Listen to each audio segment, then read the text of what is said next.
Just TV. No lockouts, just hockey.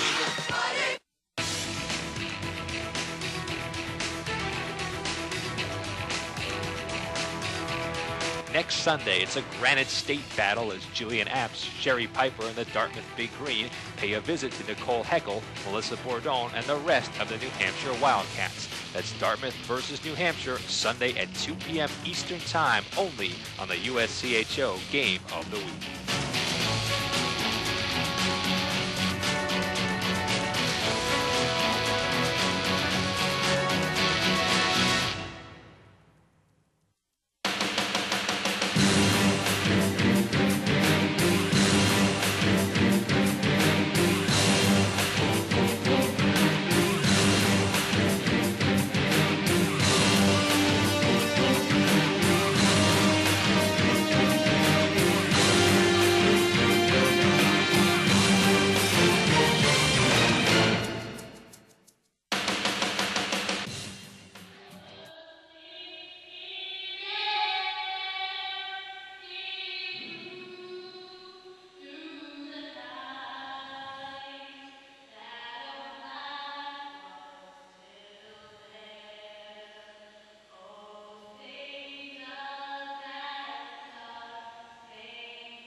Straight into the national anthem die away, and we are about set for hockey here on the USCHO Game of the Week at Bright Hockey Center. Brian Schultz, former Harvard captain and All-American Angela Ruggiero on hand. And Angela, in a nutshell, Harvard versus UMD, game 2 of 2. Harvard took round 1. Always tough to beat a team like Duluth back-to-back. Your keys for each team tonight? I think, coming back-to-back games, it was exciting to watch last night, but Harvard's got to keep shooting and getting those rebounds. That's the only way they're going to beat Martin tonight. Duluth, on the other hand, has to stay out of the penalty box. If they can do that, they're going to create a lot more pressure up front and may have a chance tonight. So I think it's going to be a very close game. Too close to call, to be honest. I mean, coming off the win, Harvard might have a little more excitement, but if Duluth can stay out of the box, they have a really good team. Minnesota-Duluth certainly does. As I mentioned, they're in a tough part of their schedule. They were swept by Minnesota, then had a disappointing weekend against Minnesota State, taking only 1 of 4 points, but then went to Wisconsin and actually ended the Badgers' 27-game unbeaten streak, dropped a heartbreaker in the back end of that series, lost another tough one tonight. So 1-5-1, but it's been against a very tough set of opponents. And UMD, when they're on, still as good as anyone in the country. At the other end, Harvard continues to build through their schedule. It has been a case where they have been taking care of business early, went down to Princeton and got a big win last weekend. Their biggest win of the season, no question, was the win last night, and they are now entering really the gauntlet of their schedule. UMD tonight, they've got UNH and Dartmouth looming on the horizon before the winter holidays. So in a critical stretch of the season for both clubs here. As we mentioned, the matchup of goaltenders is Kim Martin out of Sweden in her freshman season at one end, matched up with another talented rookie, Christina Kessler, at the other end. Harvard will start Julie Chu, Sarah Viancourt, Sarah Wilson up front with Lindsay Weaver and Katie Vaughn paired on defense. The UMD has Kazumi Marin and Sarah O'Toole with Ashley Wagner and Ellen Holmlove to start on the blue line. Underway here at the Bright Center. Puck chipped into open space, and Sarah Viancourt, who had a goal and 2 assists last night, lobs deep on the left wing side. Fielded there by the Northeastern transfer. Wagner turned the puck over. Sarah Wilson with the first shot of the game, and a stick save by Kim Martin, bounding to the far corner. Holmlove handling the puck. Again, the converted forward, trying to clear up the center. Broken up by Liza Solly just off the bench. The loose puck gathered by Wagner near side, looking for the clear, foiled for the moment, and Solly fishes it free. The centering pass between the circles, hoping for Brenna McLean, chopped away, and there goes Noemi Marin on the left wing side. Marin, talented two-sport star, part of the Canadian national softball team as well. Sends it deep to the Harvard zone and heads off on a change. First minute of play here, no score as the Crimson golf to center. Fielded there by Jill Sales, lobs it in, and Kessler gets her first touch.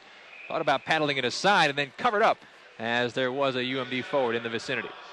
Lots of pressure early on. Harvard moving the puck, got a quick couple of shots off of Martin there. They know they're going to have to do that in order to win this game. So the face off to the left of Kessler. Both teams changing up, and Jenny Bryan's line out there for the first time. As Angela alluded to, Bryan leading the team in goals, 16 on the season, including 12 on the power play. She's monitoring the action down low as Caitlin Cahow escapes the scrum and clears the puck herself, leading the charge. Her pass on right wing broken up for the moment, supported though and dumped in by Catherine Farney, as Martine will play it aside for Miriam Trepanier, up to Michaela Lonzel. Fleet-footed Lonzel looking for the clear up the far side. Katie Johnston bothering that with help from Bryan. The puck along the blue line, fished free by Jenny Bryan. And the Nova Scotia native, had 18 goals a year ago and is about to match that already in her sophomore season. Gets the puck deep with the help from Caitlin Cahow. Trepanier's clearance chipped up the wall. Marin trying to step onto it there. Marin bodied off by Slouzis on the right wing side as she got the puck deep. Corey Bassett comes back to play behind the net. Feeling heat, though, is Bassett. And the loose puck bounds to the far corner where Sarah Wilson will pick up. Wilson out of Connecticut, spinning with it behind her own net. Looking for an outlet on the near side. Backhands into space. Viancourt pivoting just inside her own blue line. Floats it over to Bassett, and Bassett steps over the red line where she lost her edge, but rolled the puck into UMD real estate. Home love fielding there, snapping it down a diagonal to Noemi Marin. Marin met by Julie Chu as she hit her own blue line, turned back by Solly. This is going to go the distance for a whistle and an icing. That's great to see the defense, Harvard's defense, skating it out, trying to get it deep. And Solly had a couple nice passes there right through the middle. They seem to be finding that. Duluth is really doing a good job clogging up those boards and taking those outlet passes away, but the middle of the ice is open, and Harvard seems to be finding those seams early on. Harvard is a veteran club. They skate seniors on all of their three lines. Julie Chu on one line, Cyphers and Solly, who each had 11 goals a year ago, paired together on a line. And Katie Johnson on the third line as well as Kirsten Kester, who missed all of last year with a torn ACL.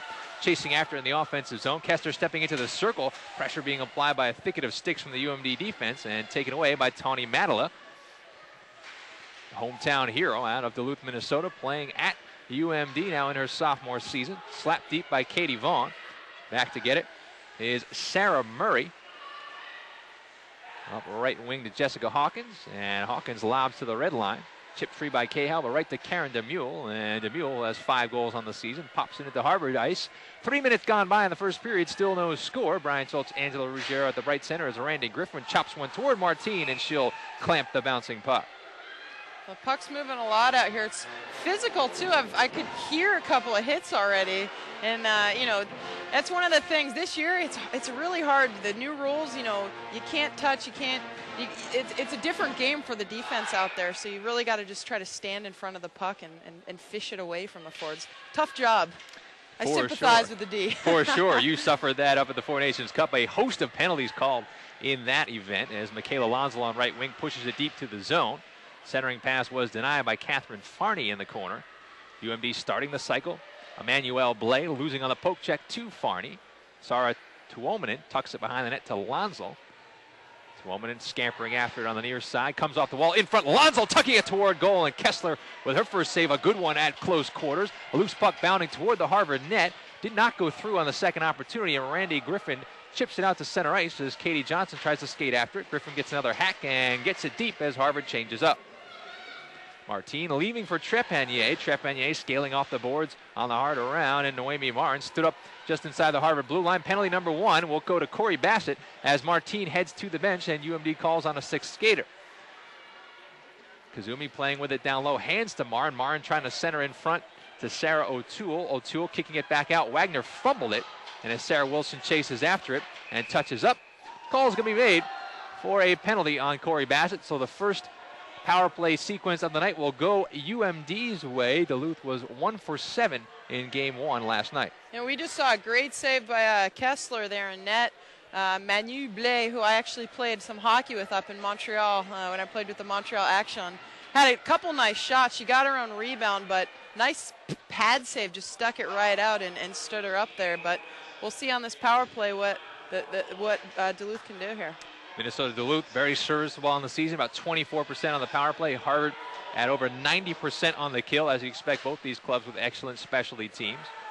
Ellen Homelove in her own zone, up right wing to Kazumi. Heat being applied by Sarah Wilson, and Wilson poke checks it away to keep UMD pinned down for a little while longer. 4.5 gone in the first period, still no score here. Harvard and Minnesota-Duluth as Sarah Viancourt forces a turnover down low. 1-on-3 goes Viancourt, dispossessed by the combination of Rasmussen and Marin. And Marin flops it on ahead, but again, another errant headman pass broken up by the Crimson's first level. And UMD has yet to set foot in the Harvard half on their power play. Lindsay Weaver backpedaling in her own zone, hands to Jennifer Cyphers, lost it in her skates. That allowed Kazumi to get into the play. Kazumi tips it to Marin behind the net. Marin wheeling away from the stick of Caitlin Cahow. They tie each other up. Marin gooses it free. Alonso turns it up to the point to Rasmussen. Right back to Alonso down low. Heat applied by Solly. The cycle begins to Marin. Marin chips on through to Kazumi near side. Goal line extended up to the point now to Trepanier. Swung. Backpedaling shot by Rasmussen, well off the mark. Puck behind the net of Christina Kessler. Marin handling there. With 40 seconds to go on the Minnesota-Duluth power play. Marin leaves to Lonzo in the corner. K.O. applying pressure. We did see a couple of 5-on-3s last night. Harvard scoring on their first 5-on-3 as Kazumi is shoved off the puck by Weaver. Lonzo pops it in the air. Final half minute of the power play.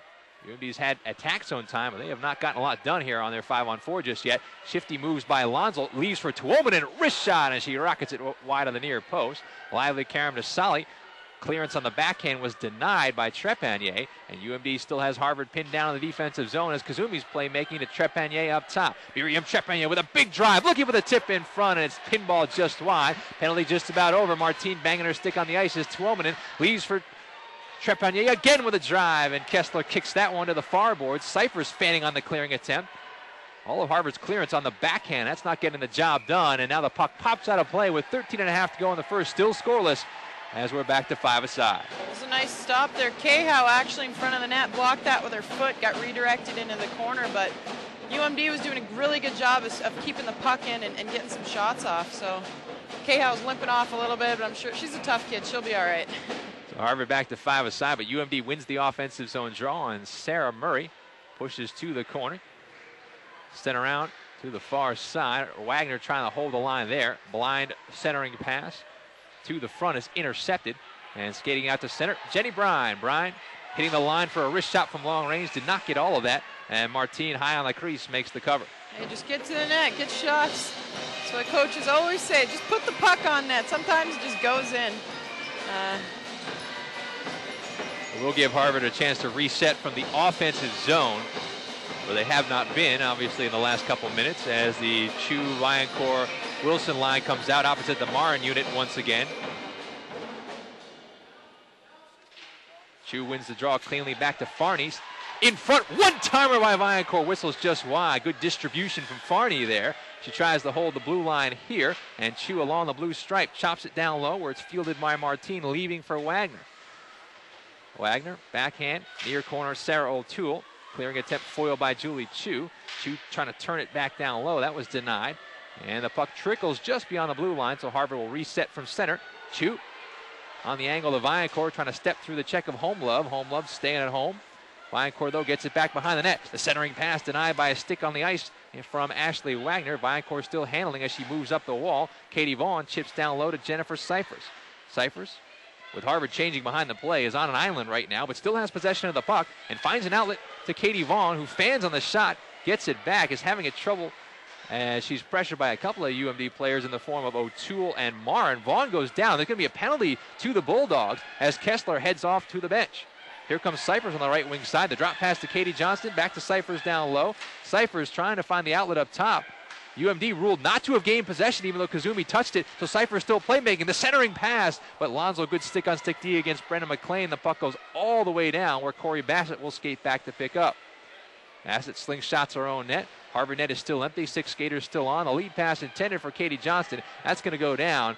And as Trepanier picks up, the call finally made for a penalty on UMD. 11:51 to go in the first period. No score. Harvard's power play coming out for the first time.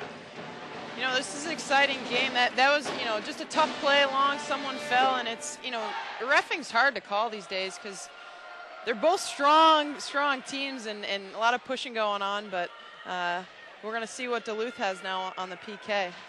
Minnesota-Duluth, high 80s on the penalty kill this season, about 88%. And Harvard at 32% on the power play. They were 2 for 12 last night. They have been among the nation's best for a long time. They're in the top 2 this year as Julie Chu has plenty of room up top. Chu with a drive. Martine with a save. The rebound is left. Back in attempt by Cahow. She scores! Caitlin Cahow. Power play goal, Harvard right off the bat, and it's 1-0 Crimson. That was a great play. Brine set up a great screen in front of the net. We saw a shot on net, and then Cahow just comes barreling down on the side, puts a backhander. Actually had maybe half a foot to shoot at, and she sunk it in. That's the formula you talked about, though. Martine not able to cover the first offering, and Harvard was able to win the loose puck for the second chance. And Martine so tough to beat, but a little out of position there. And as you mentioned, Cahow sneaking one in from an angle for her third of the season, and Harvard's power play 1 for 1.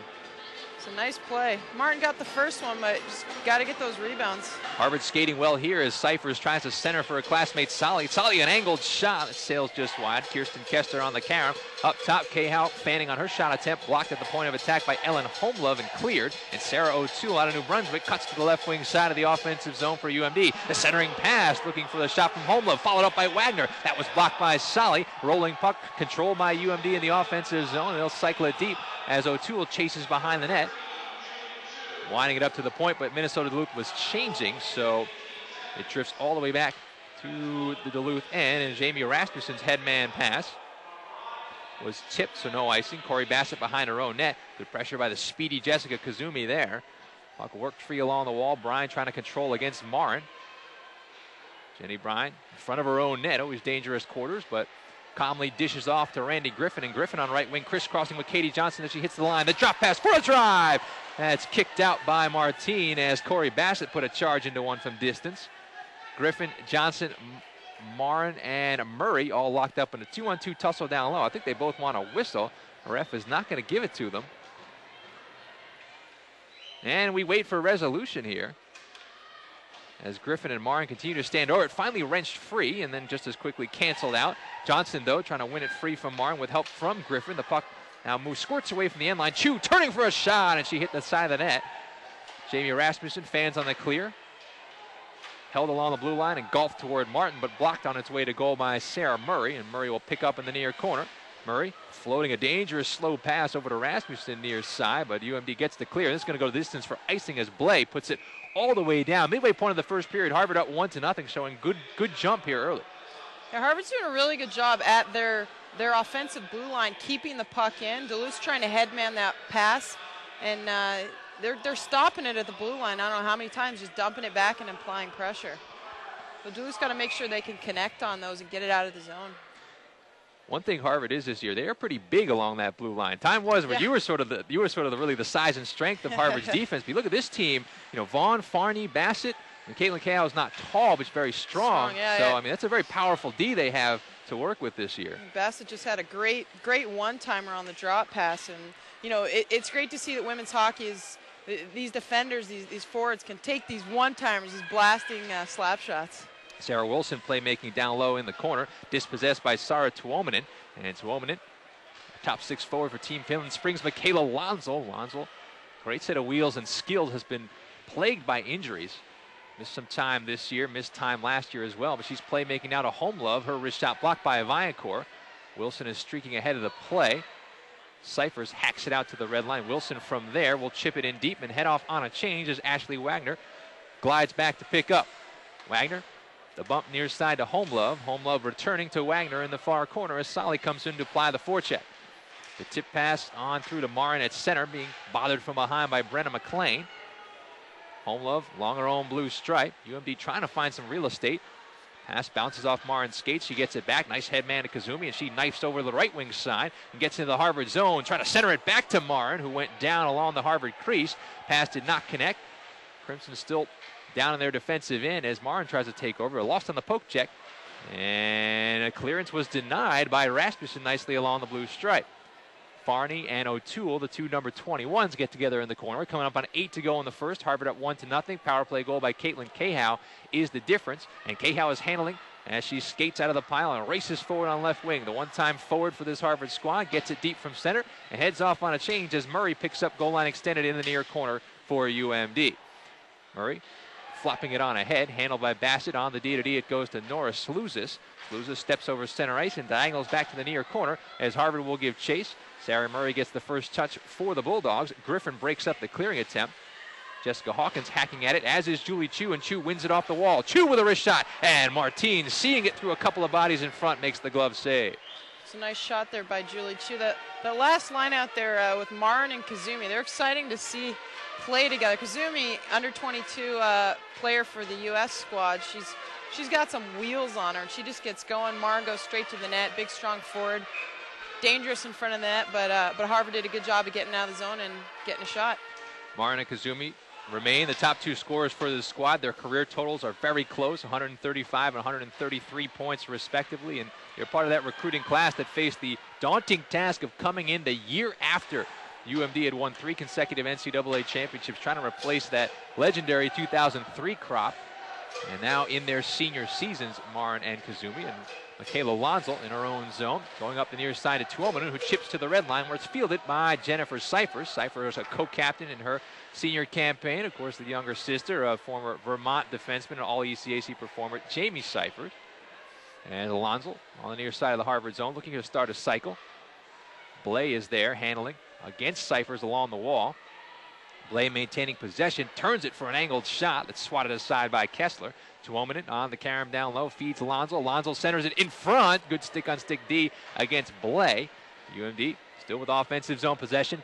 Under 7 to go in the first. A centering pass behind the cutting Ashley Wagner. Solly taking her time, will bank it off the wall to the red line as Harvard looks to execute a partial change. Comes Jessica Hawkins, but she fumbled the puck, supported by DeMule on the dump in. Katie Vaughn blocks it off at the half wall. And Jenny Bryan turns it up left wing over center. Bryan trying to split 2 defense. Bryan lost her edge, was helped to the ice by Trepanier, and back the other way skates Jill Sales, the Edmonton native, over the Harvard line on the right wing, throwing to the front, but DeMule a couple steps late in getting there for the feed. Randy Griffin on the carom, moves up the right wing side, and indirects it over the line where it's blocked off by Trepanier, and DeMule flops it into space to Hawkins on right wing, who overskates, but gets the dump down before heading to the bench. Under 6 to go in the first period, 1-0 Harvard here in game 2 of 2 between these two former national champions. Harvard running into trouble in its own zone, trying to get the clear. UMD bothering them on the forecheck, and here comes Kazumi. Trying to work her way down low, but it's Sarah O'Toole up high, losing to Sarah Viancourt, and Viancourt leaving for Cahill. Cahill banking it up to Viancourt. Viancourt with speed, maybe a mini 2-on-1. Viancourt trying to center, that was denied. Viancourt got it back for a backhander, and Martine gets the cover. It's a nice way. Viancourt actually tried to make a pass. Their defenseman stopped it, and she just picked it right out of her skates and actually got a shot off. So that's a way to sort of follow your play up, and that's what good forwards do. They get a shot, they go for that rebound. If the rebound's sitting in someone's skates, they find it. Viancourt, obviously a stellar forward for Harvard right now. In her sophomore season out of Sherbrooke, Quebec, 11 goals, 11 assists in 9 games thus far. Really had her coming out party at the 2005 Frozen Four, scoring 4 goals in that national championship weekend. Hat-trick against St. Lawrence in the semi, and then a beautiful tally against Minnesota in the final. Get a penalty here, and I think it's to UMD as a Harvard player was surfs up when flying behind the net. So 5:10 to go in the first period. Harvard 1 for 1 on the power play. Will go back to work 5-on-4. That was great to see. Liza Solly, she's been someone, senior now, great, strong forward, and has actually done a lot so far in this game. She was just coming hard around the ice with the puck and got her feet taken under her. But sometimes all you got to do is just skate hard, and if they interfere with you, you're going to draw a penalty. That's what Solly did just now. Yeah, it's funny. The Solly, Cyphers, and actually Cahill, even though she's a junior, was part of that class. They were rookies your senior year, so it's great to see. That whole senior class. We have Julie Chu and Jen Cyphers with the C's on their jersey, but I think there's a whole lot of leadership in all the seniors this year. Katie Johnson, pinballing pass, almost wound up being a great centering feed to Jennifer Cyphers. Johnson back on it, hands to Cyphers in the corner. Cyphers has a couple of power play goals this year. Weaver and Vaughn playing catch up top, trying to skip a pass to Johnston. UMD immediately more aggressive now that the Chu, Viancourt, and Cahill-led power play is not out there right now. And Kazumi's attacking shorthanded over the line, trying to spring Tawny Madela, broken up by Sarah Wilson. Wilson saucers on ahead. It goes through the stick of Viancourt, but icing waved off, so Viancourt apparently got a piece. Jamie Rasmussen, far corner, fires it hard off the wall and down with 1:05 to go on the penalty, which went to Emmanuel Blay. Julie Chu back in her own zone. Marin comes behind the net to apply pressure to the Harvard co-captain. Chu leaves in turn for Corey Bassett. The freshman out of Anchorage, Alaska. Lobs it up the left wing side. Viancourt hands on through looking for Jenny Brine. Broken up though, and it looks like we're going to get a delayed offsides call here with 47 seconds to go on the Harvard man up. Harvard really hasn't had a chance to set up yet. Duluth's doing a good job of getting the puck and just getting out of the zone and forcing Harvard to regroup. And you know what? Sometimes that works. You're going to actually tire out your best players, the ones who are on the power play, if you can just keep icing that puck when you're killing a penalty. And Duluth did that a couple times already. Off the draw, Bassett chips it over the line, but fielded by Ellen Homelove, and Homelove slaps it all the way down as Chu strides back to play it. Marin a couple steps behind. Chu wraps it up the wall to Sarah Viancourt. Viancourt dipsy-doodling her way to center. Viancourt still with possession, chopping it but telegraphing the pass. It was intercepted by Ashley Wagner, and Wagner slams it all the way down. So a good-looking PK right here for UMD in their second opportunity, as Harvard has done very little in the 5-on-4, and they remained in their own half as Bassett looks for a headman, but she went one way and Cyphers went the other, so Jill Sales seals it deep to the Harvard net. Lonzo applying pressure to Chu. Chu floats it over to Cyphers. Cyphers, though, having trouble with it as Alonzo and Tuomanen close the gap, and here comes Sales for a drive that did not go through. Bassett took that one off the skate, and Corey Bassett below her own end line as we're back to 5-a-side with 3 minutes to go in the first period. Peeks out on the right wing side, feeding Chu, who lobs on ahead to Wilson. Wilson stood up along the blue line by Sales, who kicks it back to Blay just out of the penalty box. Blay darting over the right wing side with the UMD trying to get fresh legs on. We'll put it deep to the corner and crashes into Jenny Brine down low. Vaughn lost her edge in the corner, but Brine provides support, and Jenny Brine has the puck as she banks it up to Sarah Wilson. Went through her stick, and it's still in the Harvard zone. Weaver giving to Vaughn. Vaughn up the center of the ice to Sarah Wilson, trying to hand on to Randy Griffin. Broken up once again, and here comes Jessica Hawkins. Hawkins trying to step through the check of Weaver, works her way down behind the Harvard net. Hawkins sweeping out the far side, kicks it up to Sarah Murray. Got a Harvard defender down. Murray steps in for a wrist shot through traffic. Kessler did not see it, but it went wide. Kessler's got her skates tangled up with a UMD stick in front, but Harvard gets the clear, and Sarah Wilson banks it down, so no icing here. With coming up on 2 to go in the first, 1-0 Harvard. Caitlin Cahow's power play goal, the difference right now. Noemi Marin playing dump and chase. Farney behind her own net. Marin strips her of the puck. The centering pass deflected away before it got to Kazumi. Harvard gets the clear, and maybe they'll get a little bit more. A chance for a 2-on-1 if they hurry. Kester, but offsides the call as Cyphers was a half step ahead of the play. Oh, that was exciting. I thought Cyphers was going to get a jump on her there, but it must have been a few inches over the blue line before we broke into the zone. But that was, that was a great PK by Duluth there. They got the puck, they kept icing it, and forcing Harvard to sprint back to their own zone, regroup, and come back. And that really tires out your players. So, cheers to Duluth on that PK. Off the draw, Minnesota-Duluth controls, and they spring Lonzo cleanly on the right wing side. Dangerous in space, drops it off to Woman, and wrist shot. Kessler made the save, left a little rebound, but got the cover before Blake could get there. It was a nice jump by the goalie. You got to get your rebounds in this game. They're going hard. They don't care. They're going to spray it. They're just going to go try to get those rebounds. You got to dig in a game like this. So Duluth knows that. There's only about a minute left. You might as well just charge the net. We'll hear from both head coaches coming up in the first intermission. Here at Bright Hockey Center, Brian Schultz, Angela Ruggiero on hand. Harvard with a 1-0 lead, courtesy of Caitlin Cahow's rebound on the power play. Ashley Wagner handling in her own end, hands to Tuomanen. Bank pass on right wing to Lonzo. Lonzo toting it over the Harvard line, wheels away from Sarah Wilson. Double team quickly, and Harvard gets the clear, but the head man for Viancourt broken up by Marin. With a 1:20 to go in the period, Noemi Marin dumps it deep, and Kessler stops it behind the net for Corey Bassett. Bassett wheeling away from the forechecking Marin. Backhands it to Sarah Wilson. Wilson supported, but bumped off the puck was Nora Slouzis.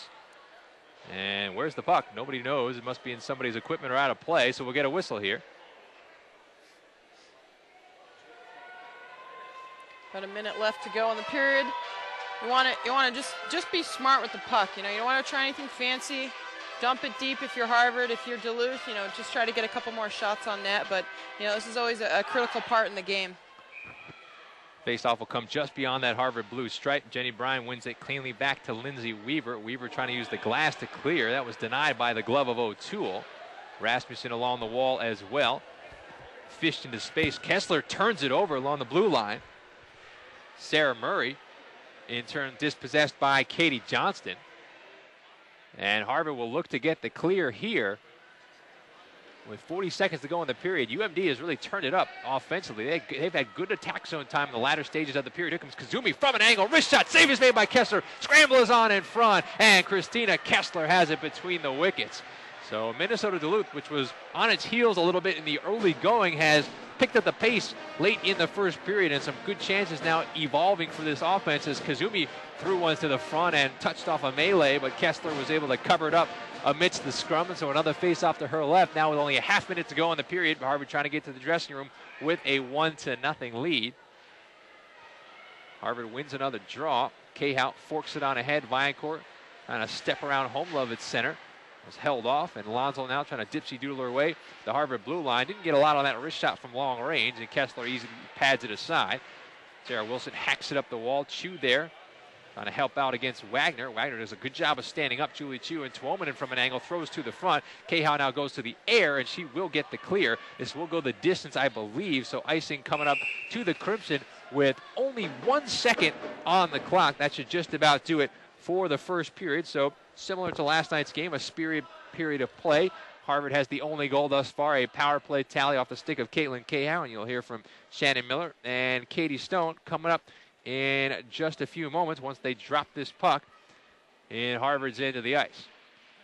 Puck is dropped, horn sounds, and Harvard has a 1-0 lead after one period of play on the USCHO Game of the Week. Caitlin Cahow the only goal. As promised, we will now turn it over to both head coaches, first Shannon Miller and then Katie Stone. You're listening, as always, to the USCHO Game of the Week.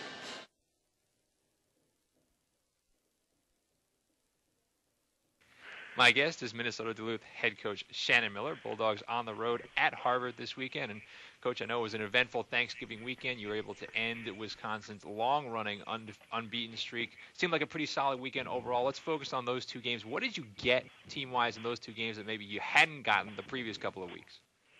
Well, I think the most important thing, our win for Friday night, was we played a complete game. All three periods we played very, very well offensively and defensively, and that was Kim Martin and net, our defensemen and our forwards. And like any coach, you want all cylinders firing at all, whenever possible. And I felt that we had that on Friday night. Saturday, I don't know, we were shorthanded for 9 minutes out of 20 in the second period. I think it takes a lot of wind out of your sails, and so I was really proud of how we played defensively. You ask what we got out of it. Well, we had an opportunity to basically play a defensive game the entire second and third period on Saturday night, and we did a really good job defensively holding Wisconsin to 1-0. You referenced Kim Martin, and I'm sure it's a question you, A, have gotten, B, will get more times over the course of the season. I believe the term you used 2 years ago when you brought back Patricia Sauter was delicate, as in how you would have to handle the goaltending situation when Sauter and Schäuble were around. Now you have Schäuble still as a senior, and of course Martina, a highly decorated freshman who's coming off a very strong weekend. Give me an update on the goaltending position, how you see the battle for playing time playing out. Well, the bottom line is there's a lot of pressure, Division One. Everybody wants to get to the Frozen Four, and the players want to get there just as much as we do. And so they know, whoever's playing well under pressure is going to play. And each will get opportunities to perform under pressure and be consistent, because we need some consistency as well. But really, truly, they know the bottom line is the one that's playing well under pressure is going to play until she no longer plays well, and then the other one can go in for a while. Looking at the mix of your team, you have changed pieces. This is a different looking team than the one a year ago because of changes that you've made, and you've always talked to me about developing chemistry and needing some time to do that. How close is this sort of new look roster to having the chemistry you expected to have? Well, you know what? We're really, really fortunate this year because our chemistry is fantastic. Whether we're winning or losing, everybody pulls together. Everybody works really hard. And they genuinely really care about each other, and they're having a lot of fun. And it's a lot different than the end of our season last year. We had a bad semester, made a lot of changes, and now things are really, really well here, doing well. You also have brought in a nice recruiting class beyond Kim Martin. Look up and down the statistical charts, look at the line charts. You're getting impacts from freshman players at a lot of positions. Tell me about your new crew, if you will. Well, yeah, they're not real freshmen. I mean, Saara Tuominen is a first-line centerman for Team Finland. Now, a national team player from Finland and Sweden is not the same as getting a national team player from the United States or Canada, and we all know that. But nonetheless, they are impact players on our college team as freshmen, and great character, great personalities, and just a lot of fun, and they're really helping enhance team chemistry and the whole atmosphere here. On the flip side, those who are left of the senior class, those who have come through sort of the ups and downs of the last couple of years and are still with you, have they? I'm just curious what kind of a different perspective or a different lease on life the players like Kazumi, like Amar, and like some of their classmates have come back with now that they've gone through what they've gone through. Well, you know, what's interesting, I was talking to Jessica Kazumi the other day, and what she said to me was, you know, Coach, the first 2 years I was here, we basically overachieved and finished 5th in the country. And we really did. I mean, we were really stretching and reaching to try to get to the top 4, but we really did overachieve to end up being ranked 5th in the country at the end of their freshman and sophomore years. But then last year as a junior, we underachieved by not making the Frozen Four. We lost to St. Lawrence by 1 goal, didn't make it in. And she said it's so interesting because we finished 5th basically 3 years in a row, but very different circumstances. And so she learned a lot from that, and of course is very hungry to succeed this year as a senior.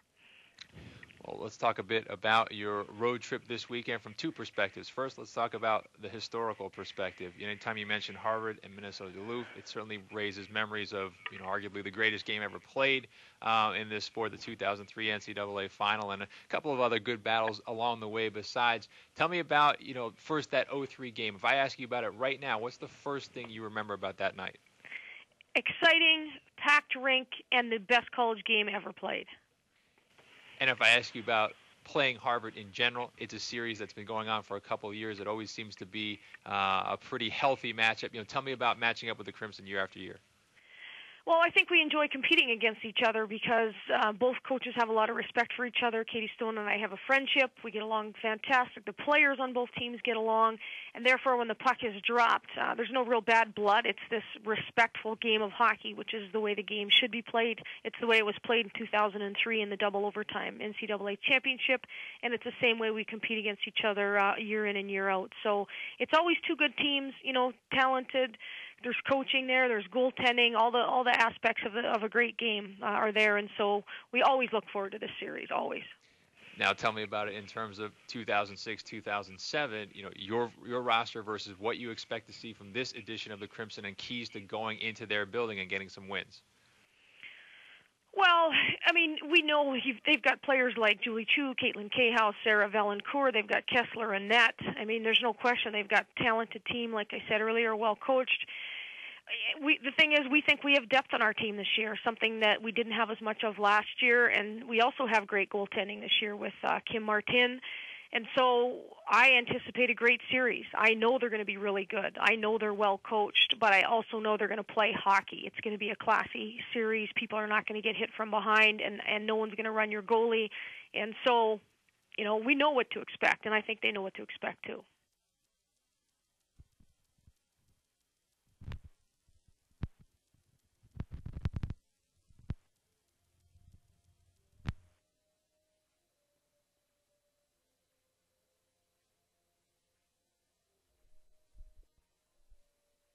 My guest is Harvard head coach Katie Stone. Crimson 10-1, winning the first game of a series with Minnesota-Duluth last night. And Coach, let's start with game 1 of this series.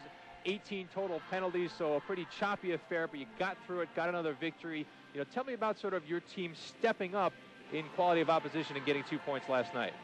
Well, I think they're embracing the pressure and the intensity of a big game, and certainly when a team like Minnesota-Duluth comes into the building, it creates more energy, and our kids, those are the kinds of games our kids want to play in, and I've mentioned a couple of times that this month of December is a pretty rugged month schedule-wise, but it's really going to give us a true idea of where our team is at and where we need to go coming out of Christmas break if we're going to make a run.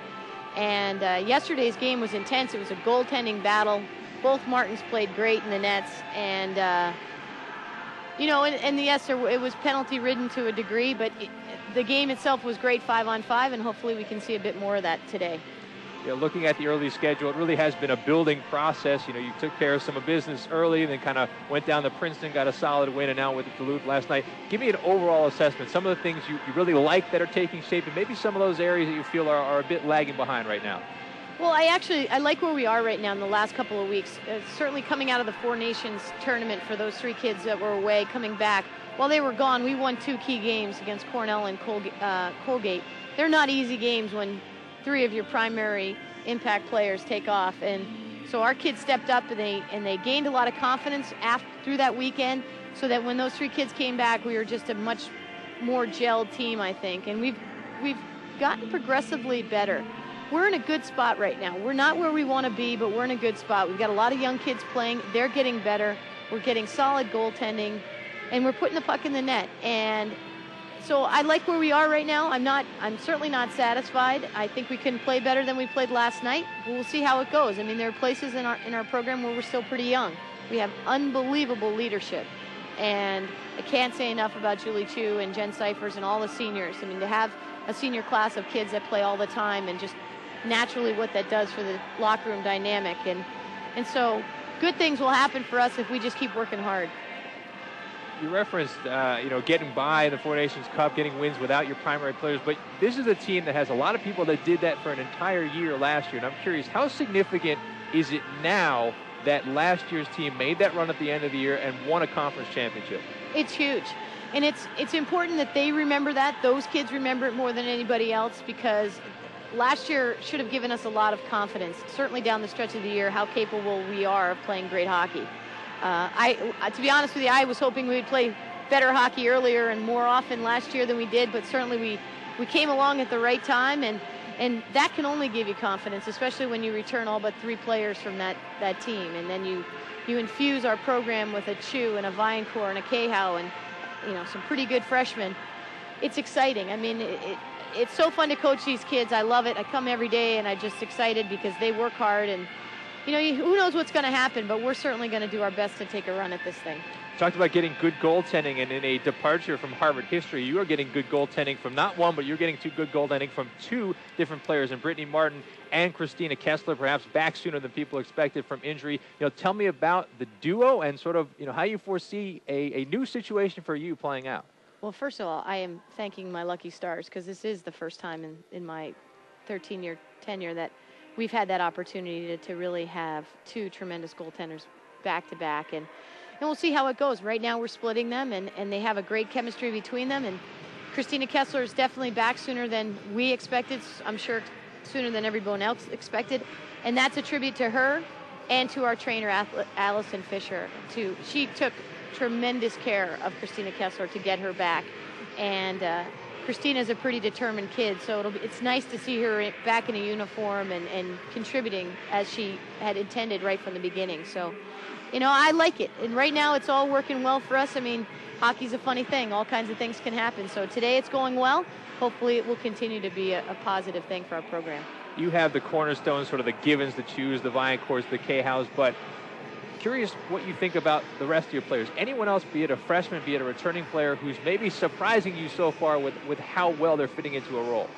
Well, we've got kids doing a lot of things. I mean, I'm very happy with a lot of the performances. Jenny Bryan's having one of the best years in college hockey. I mean, she's a vacuum down there in front of the net, and she's such a good center. I had her playing with Chu and Viancourt, and early on it was a great line, but she's too good a center, and she's one of the best face-off kids we have. And so we've tried to gain more depth by having 3 lines, and I think that's working for us.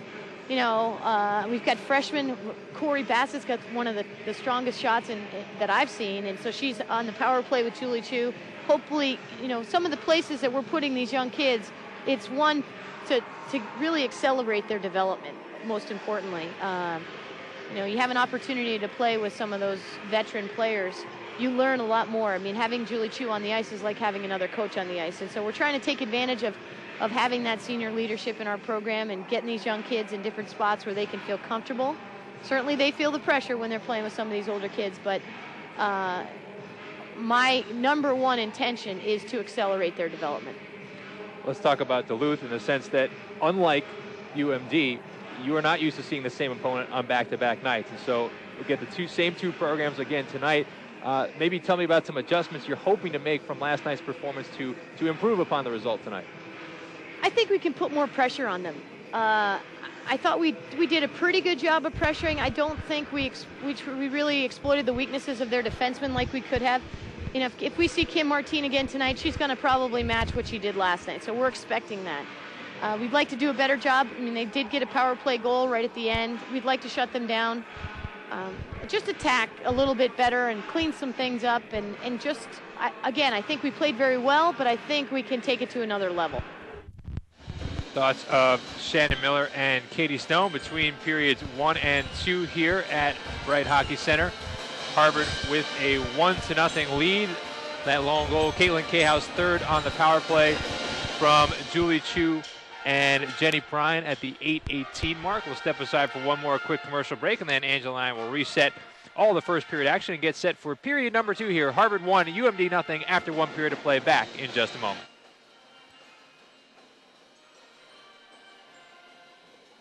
What are little girls, what are little girls, what are little girls made of? Sugar and spice and everything nice, that's what little girls are made of. Sugar and spice and everything nice, that's what little girls are made of. College sports television brings you more women's sports than any other network. Yeah, that's what little girls are made of. Welcome back to the Bright Hockey Center. Brian Schultz, Angela Ruggiero on hand between periods 1 and 2. Harvard with a 1-0 lead. Shots on goal, 9-8, Minnesota-Duluth in that first period of play. And Angela, your overall impressions of that 20-minute stanza. I think Harvard had just a little bit up on Duluth. They had more opportunities. Obviously, they had a power play goal there, and they were doing a good job of pushing the puck into the middle of the ice where there's actually space.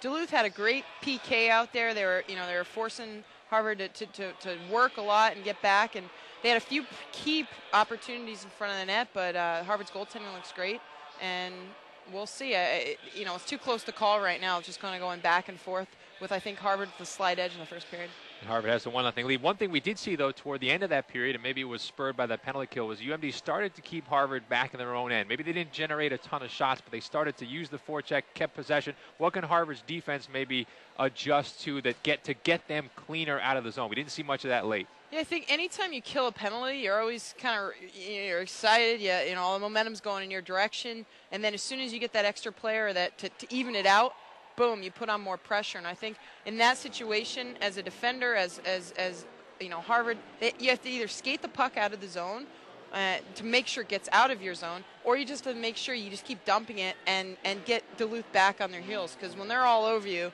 and they have that confidence, that's something hard to turn around.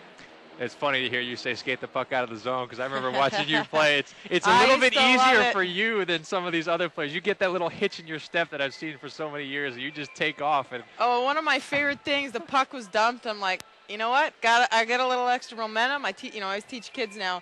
You get the most speed when you're doing crossovers. So I used to get excited when people would dump the pucks. I'm like, you know what? I'm going to get some speed going with these crossovers. No, it's fun to see, some of the defensemen, especially someone like Caitlin Cahow, who, when she joined the national team, was, a little timid, trying to figure out kind of her role, and to see her step up, not only on Harvard, but with the national team. She's already done it 2 or 3 times this game, just skating the puck out of the zone, getting across the red line, and dumping it, and giving that sort of that putting Duluth on their heels for the Harvard offense. So, I see a little bit of myself in her. It's funny, not everyone can play both positions. I mean, Caitlin Cahow struggled a bit at forward when she got to Harvard, and really when she moved back, you started to see some of the potential. I've been watching sort of on the UMD side. Ellen Holmlow looks like she can play defense pretty comfortably as well. It looks like she's been playing it all season, but in fact, she's been a winger all year. So some players have that versatility. You certainly played up front a bit with the national team, but are used to being a defenseman. We see, Julie Chu will cycle back and play a bit on the back line if needed on special teams. So some players can do that. Yeah, it's great. You know what? Anytime you have the opportunity to play forward or defense or play both, mini mites should do it. Play every single position. You get to know the game better. You get to see the angles. You get to see, okay, I'm a defenseman my whole life, but the second I play forward, I realized I really got to come back, create different angles for my defensemen. So I think it's good all around to just have that sort of versatility. If your coach needs you, you can change roles. So Harvard with a 1-0 lead. Cahow from Bryan and Chu at 8:18 on the power play. Harvard 1 for 2 on their man advantage. UMD 0 for 1. So thus far, much cleaner game than last night's 18 infraction affair. Shots on goal 9-8 UMD. Faceoffs 12-7 Harvard, make that 13-7 as Julie Chu is now 6 for 8 on the evening. And the second period is underway. Harvard will defend the goal just below us as they are in the home whites with the crimson helmets and crimson pants. UMD in the road maroon jerseys with a yellow and white mixed in there. And they will defend the goal at the far end as Harvard has the puck in the offensive zone. Julie Chu with a nice spin move off the wall for a wrist shot, and she forks it wide. Puck down deep in the corner. Ashley Wagner trying to find an angle for the breakout. Snapped into space. Chu was preying on the passing lane and keeps the puck in the zone on the far side point. Heads off on a change as Wagner scoops it up along the end line. Handed off to Homelove, who skates behind her own net. Dangerous pass in front of her own cage as over the boards had come Brenna McLean. McLean tips it away, and Harvard has UMD pinned down a little while longer. About a minute gone in the first period. Still 1-0 in favor of the Crimson. UMD finally able to find some space on the left wing side, and Kazumi guns the motor and lobs it in deep before heading off on a change. Kessler stops behind the net for Catherine Farney out of Hopkins High School in the state of Minnesota, and it's chipped out to center by Liza Solly. McLean helping out there, as is Cyphers. UMD denies Harvard's entrance to the zone. Cahow along her own blue line, losing to Tuomanen, who tucks it into the Harvard end. Fielded cleanly by Farney. Alonso comes in to ply the forecheck. The wraparound attempt escapes Emmanuel Blay, but Blay now has it. Dropping it off to Tuomanen, trying to gather on an angle. The drop pass in traffic, barreling toward the net was Blay, but no shot was taken. Blay possesses behind the Harvard cage and moves out, looks for an angle. The centering pass denied by Cahow to the point. Trepanier, the wrist shot, blockered away by Kessler to the near corner. Blay back on it here as Minnesota has a good offensive shift working. The handoff to Tuomanen outside the ring. Wrist shot from an angle, sails wide off the stick of Jill Sales. Lively Karen, Randy Griffin couldn't get it out. Trepanier, an angled shot. There was a player in front, but Blay didn't make contact, and Kessler caught it. That was a great save by Kessler, especially Blaze coming in front of the net, trying to create a screen, and she saw it into her glove all the way. And Duluth just put on a flurry of pressure just then, just dominating the puck in the corner, moving it to the front of the net and getting a shot, and that's what they have to do. Well, it's interesting. The speed line is the Marin Kazumi line. They look great in space in open ice. The cycling line, as off the draw, shot by Demule, is blocked wide. The cycling of Alonso, Tuomanen, and Blay seems to have been the most effective trio thus far. Quebec, Finland, and Germany. You got the international team. We always say in Duluth they have players from Alberta, California, Finland, Germany, Minnesota, New Brunswick, Switzerland, Sweden, Quebec. They're all over the place. An international conglomerate. It has opened some doors, though. You're starting to see more teams look overseas for talent, and other schools are beginning to tap into the European nations for players. And it's going to be great for the game. Shannon Miller's done a great job of recruiting. Julie Chu denies a shot. Bassett blocks one in front as well. UMD continues to enjoy some attack zone time here as Viancourt skates up right wing, lobs into space behind the intended receiver Wilson, but she tips it through a defender's legs. And Wilson will chase after it in the corner along with Sarah Murray. Harvard's changing behind their sophomore forward as Bryan comes over the wall. Wilson hacks it into the circle, blocked off and taken away by Sarah O'Toole. Along the blue line, Katie Johnston stalls it for a moment, but then UMD gets the clear on the bank, and here's Kazumi in space one-on-one against Katie Vaughn. Kazumi sweeping to the center, but couldn't pick up on the far side of Vaughn. Pursues it in the corner as Vaughn and Griffin cancel out the California native. O'Toole comes down low to help out her assistant captain, now handing off to Noemi Marin. Marin with 9 goals on the season, giving off to Kazumi, who has a dozen. With a spin move along the boards, Kazumi finding space, tucking a backhander, but when she drew a penalty, an angled shot toward Kessler by O'Toole. Didn't get a lot of that. Kessler makes the save. Power play for UMD is coming up. That was a great save again by Kessler. Some of the hardest shots to save as a goalie are the slower ones because they leave rebounds, and she stopped that, popped right on the rebound. There were 2 Duluth players right in front, and she popped that. So Harvard still has a 1-0 lead, but UMD's had some good jump here early in the second. Harvard won last night's game by a count of 3-1. As we mentioned, a lot of penalties in that one. UMD with a dozen, Harvard with just 6. Thus far in this game, there have only been now 4, 2 for each side, and Minnesota-Duluth gets its second power play here, but Jennifer Cyphers hacks it off the wall all the way down to kick things off as Trepanier skates back to corral it behind her own net. Trepanier up the left wing side, slips the first level, moves through center, lead pass to Michaela Lonzo, tape to tape. Lonzo on left wing, turning on the Jets, motoring behind the Harvard net, monitored by Nora Sluzis, where she's bumped off the puck to the corner, but gets it over to Sarah O'Toole. O'Toole into the faceoff circle, to the front, where it's deflected by Tuomanen, kicked out by Kessler. Sails behind the net, hoping for Lonzo, went through her stick.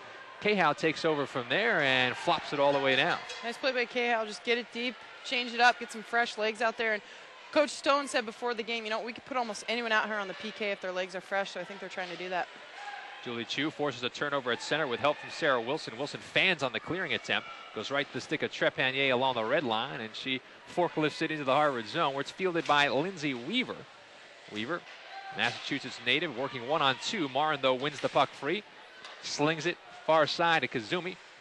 Up top on the rotation, wrist shot, there's a tip in front from Blay, and it sails just wide as she was unmarked for a moment, and Ellen Homelove got the puck to her, but it sailed wide of the crease. Julie Chu's clearance is denied. In front, another tip by Blay. It's loose along the doorstep. Kazumi overskated a loose puck with Kessler out of position. Bryan on the lob. Sarah Wilson on the breakaway, shorthanded. Here comes Wilson barreling over the line. Wilson to the net, wrist shot, and Kim Martine made a pad stop. We're back to 5-a-side as Harvard's best chance of the second period came on a breakaway at the tail end of that UMD power play, and now the Bulldogs sending it all the way down on Kessler, who leaves the side for Nora Sluzis. That was pretty exciting. Duluth had two great opportunities. Then, as quick as you could see that, Harvard down with a power play opportunity shorthanded. You don't see that very often. Wilson foiled on the breakaway by Martine, her best save of the night, and UMD's back in the offensive zone. Cahow, though, foils Lonzo for the moment, and Viancourt will just take the angle and clear it. The icing waved off here. Sorry, they're still shorthanded. Now we're back to 5-a-side. The scoreboard is impossible to read from our vantage point as Jennifer Cyphers is a bit shaken up as she crashed hard into the wall. Back to her feet, kind of laboring to the bench is Cyphers. Harvard gets Bryan out there quickly to replace her. Keep an update on that situation as Tuomanen trying to dangle through Lindsay Weaver. Weaver with the poke check. Viancourt in front of her own net. Up the center of the ice to Bryan. Bryan on the backhand pass. Katie Johnston, mini 2-on-1. Johnston trying to return it. Fumbled the pass attempt. Gets back on it behind the net. Johnston on the backhand with 7 goals on the season. Up top, Katie Vaughn. Short windup, fires through traffic, but that goes wide. 13:55 to go in the second period. This game is flying along. Harvard still with a 1-0 lead. Very few whistles as Randy Griffin kind of pivot in the corner, lost her edge. Tuomanen, her opposite number 23, is there. Bryan reaching for the puck amidst their skates as well. Referee put the whistle to his mouth but didn't blow it, and now it's goosed free. Bryan lost her edge, but still maintains possession of the puck for the moment. Gets it down low. The centering pass from Griffin looking for Viancourt. Hit from behind. Penalty coming up to Minnesota-Duluth as Sales hit Viancourt square in the numbers, and we'll see Harvard's 5-on-4 for the first time this period. Viancourt tends to actually attract a lot of penalties because she's so crafty. She goes left and then right, then left and then right, and you can't really tell where she's going. A lot of opponents either hit her or hold on to her to try to keep her at bay, and she's definitely one of the hardest players in the world to play against because of her shiftiness. Well, the adage is speed kills. There's different types of speed in hockey, and Viancourt's got great acceleration as well, so she's able to operate in tight quarters. As here's Bassett between the circles, fanning as she tried to get it over to the aforementioned Viancourt. Viancourt steps up to break up the clearing attempt, and she has it at the point. Maneuvering now to the half wall, far side, giving back to Julie Chu. Now Viancourt in the ring. Nice poke check by Wagner. Harvard, though, still with possession. Viancourt in the faceoff circle. Up top, Chu. Back to Viancourt on the one time. That's partially blocked and sails wide. Jenny Bryan down low. Kicks it back out to Viancourt, who maneuvers to the corner. Gets a pick from Bryan as she sweeps behind the net. Now Cahow. Back to Bryan. Goal line extended far side. Chu makes herself available. Swings to Bassett. One-timer stick save Martine. Rebound Viancourt. And she golfed it just wide with Martine flat on her back in the crease. 10 people in front of the net. I don't, it must have been hard to get through. Chu hammers one from the point, but Martine had a clear line of sight and easily holds on with 1:10 to go on the penalty to Jill Sales. And Viancourt kind of had her head down after that shot, but she had open net, but there's 10 people in front blocking everything. It's tough when you can see net, but you can't really get it there. Martine cleaning up her crease after Harvard put a lot of bodies in front. But she's keeping it a 1-0 game right now, stopping the breakaway from Wilson and holding that last sequence off. 12.5 to go in the second. Cahow's power play goal in the first is the only one we have on the board. Harvard's second power play unit comes out as Johnston falls down. The ice sheet at Bryce Hockey Center has been suffering this week. They actually had a problem where the ice nearly melted entirely during the week, so still a little thin here on the weekend as Katie Vaughn deals to Weaver. Weaver, the short windup down low, looking for Cyphers. Cyphers taps it over to Johnston outside the ring. Again, UMD applies pressure, but too aggressive there. I'm not sure if Marin actually meant to hit her or tripped coming into Johnston. Yeah, it didn't look like she meant to hit her. I think Johnson tried to turn the other way and was a little too close to the boards and just went head first. And you got to be careful there. You know, anytime as a defenseman, you can't get too close. You got to make sure that you give some space because, you know, it gets dangerous along those boards there. Yeah, it looked like Marin was actually going down as she started to make contact and actually hit Johnston from behind by mistake. And so 5-on-3, this was a formula that Harvard parlayed into a 1-0 advantage last night. 5-on-3 here for a solid 48 seconds, and Harvard has the offensive zone draw. Big moment in the game nearing the midway point as Chu comes over the wall to take the draw. Key to this, 5-on-3, you got to move the puck. You already outnumber them. You just got to move the puck and create angles here. Biancourt on the swing to Bassett. Feeds Chu, who's now playing down low in the 5-on-3. Bassett, wrist shot through traffic, swatted out by Martine. Follow up by Chu, she didn't get all of it. Clearing attempt by O'Toole, denied. Bassett has far point. The swing, Biancourt has all kinds of room. Huge drive, and Martine, very soft pass, makes the save. I think what Harvard wants to do here, though, is just create, instead of just a straight shot, create tic-tac-toe. You got to repeat passes. That's how you get their defenseman tired. That's how you get the goalie to be a little confused. Or repeat those passes and get a shot. But it was a nice shot by Biancourt. She saw the lane and took it. Martine not giving up much on the follow, held on to the blast from Biancourt. The draw to her left. Julie Chu, another draw win. So big on the faceoff as Biancourt steps in along the near side ring. Down low, Cahow fumbled it with heat from Trepanier. And a chance for Kazumi, who takes advantage on the clear. Kessler with a nice pass there. Coach Stone said she's one of the best passers on the team. So, yeah, and anytime the goalie can say that, that's great. Chu, Biancourt has room, walks in from an angle, beats the defender, wrist shot, and Martine is again there to make the stop. That's little hands on that one there. As a defenseman, Biancourt, you know, she's so crafty and she looks like she's going one way and beat the defenseman for a clean shot there. So, nice save. Hesitating as if she's going to take the shot and then pulling it across the defender to get a better look. But Martine, again, another fine stop from the Swedish netminder. 5-on-3 is over. Still a minute 10 on the Marin penalty. Harvard switches up the power play units, draws one forward, but taken now by Ellen Homelove, and she has plenty of room to backhand it to center. Katie Vaughn backpedaling, feeds Johnston over the line on left wing. Katie Johnston looking at what she has as she play makes outside the faceoff circle. The bank pass up top to Vaughn. Swung now to Weaver, head on with the goal. Back to Katie Vaughn. Vaughn with the drive. In front was Johnston, but Martine made the paddle save, and the puck skips out of play. Nice play there by Johnston. Post herself in front of the net, try to create a screen. You know, Martin's so good at that first shot that she's just standing in front. Brian's bread and butter, so she's back out there, and we'll see if this first power play unit can score for Harvard. Harvard trying to press their advantage here with 11 minutes to go in the second. They have the 1-0 lead. Brian false started on the draw. She stays out there and wins it back to Julie Chu. Chu on the swing. Bassett right back to Chu on the one touch. Chu gathers heavy traffic. Big drive with Cahow and Brian both camped out on the crease. It went through wide. Harvard still with possession. Chu swings. Viancourt backdoor hoping for Cahow. That was knocked away and it escapes to center where Chu will have to pick up in the final half minute of this Harvard man advantage. Viancourt hops over a UMD stick, threads it on left wing through Brine. Homelove on the backhand with help from O'Toole, transfers to the forehand to get the clear. And Tawny Matala barrels through center, losing on the poke check to Bassett as she hits the Harvard end. Matala stays with it nicely to the corner, killing off the final seconds of this Harvard power play. So UMD escapes the 5-on-3, and now they're going to be through the 5-on-4, still down 1-0 as Viancourt moves through center ice on the left wing side, beat three defenders. Viancourt still has the puck as she hits the faceoff circle. Viancourt to the front, wrist shot. They score! Sarah Viancourt end-to-end, and the follow might have been made by Jennifer Cyphers, but it is Harvard 2-0 as Viancourt somehow managing to escape the entire UMD team along the wall. She kept chipping the puck to herself, beating the defenders on the left-hand side, and just as a righty kind of pulled a Wayne Gretzky, pulled right back into the middle of the ice. Hold Martin got a shot, and not sure if Cyphers tipped that rebound in or if she put it right away, but it was a great play by Viancourt going end-to-end there. Yeah, it's like something you would try and practice if you're sort of feeling out the boards along a rink, except there's another team there while you're doing it. She sort of banks to herself, and has that great speed to go along with it to just separate from the field. And after Martine had her number a couple of times in the second period, finally the catalyst by Viancourt, and Harvard gets the second goal at even strength. Kind of like something you try in shinny hockey, but not in a game, end to end.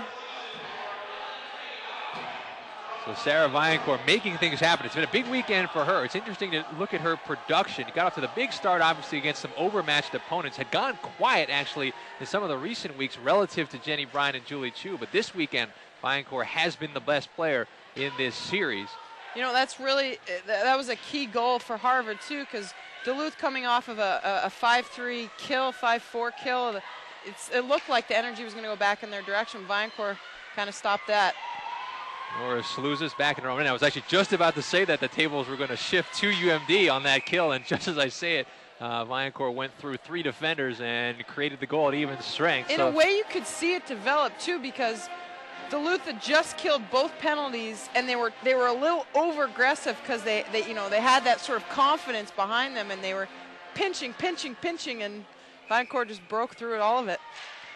Jenny Bryan wins another draw. Harvard has been excellent on the draw. I mentioned they were 12 of 19 in the first period, and that has continued in the second frame. Bryan and Chu both excellent in the circle. You heard Katie Stone talk about Bryan's prowess as a center, even though she played most of her Harvard career up to this season as a wing. Noemi Martin losing on the poke check to Katie Vaughn down low. Harvard players lost their stick. It's Randy Griffin. Sarah Murray standing over the puck. O'Toole fishes it free, but right to Vaughn. Dangerous pass behind the net. It went right to Kazumi. Kazumi to O'Toole. O'Toole had a wraparound available, didn't take it. Now a nice pass backdoor to the cutting Murray, and Kessler scampers out of her crease to cover up. It was a nice pass right in front to Sarah Murray. She had it on her skates, couldn't get her stick on it, but those defenders, you know, it's a good play if you see that lane right in the middle. Usually you're not covered by the forwards, and I used to do that all the time. You know, you see that lane, if your forwards could connect to you, you're really dangerous. Brian Schultz, Angela Ruggiero at the bright center. Harvard with a 2-0 lead. And got a penalty here. I think it's on Harvard. As Viancourt was handling the puck, the call is going to be made for, looks like obstruction hooking away from the play, as Catherine Farney looks to be headed to the penalty box.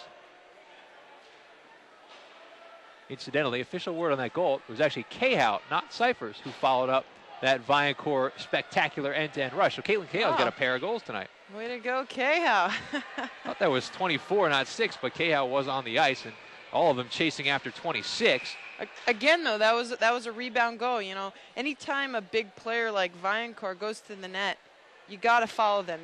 It's usually the first shot's going to be stopped, and it's those trickle goals, those garbage goals that you put in, and especially on a great goaltender like Kim, you got to follow those players up.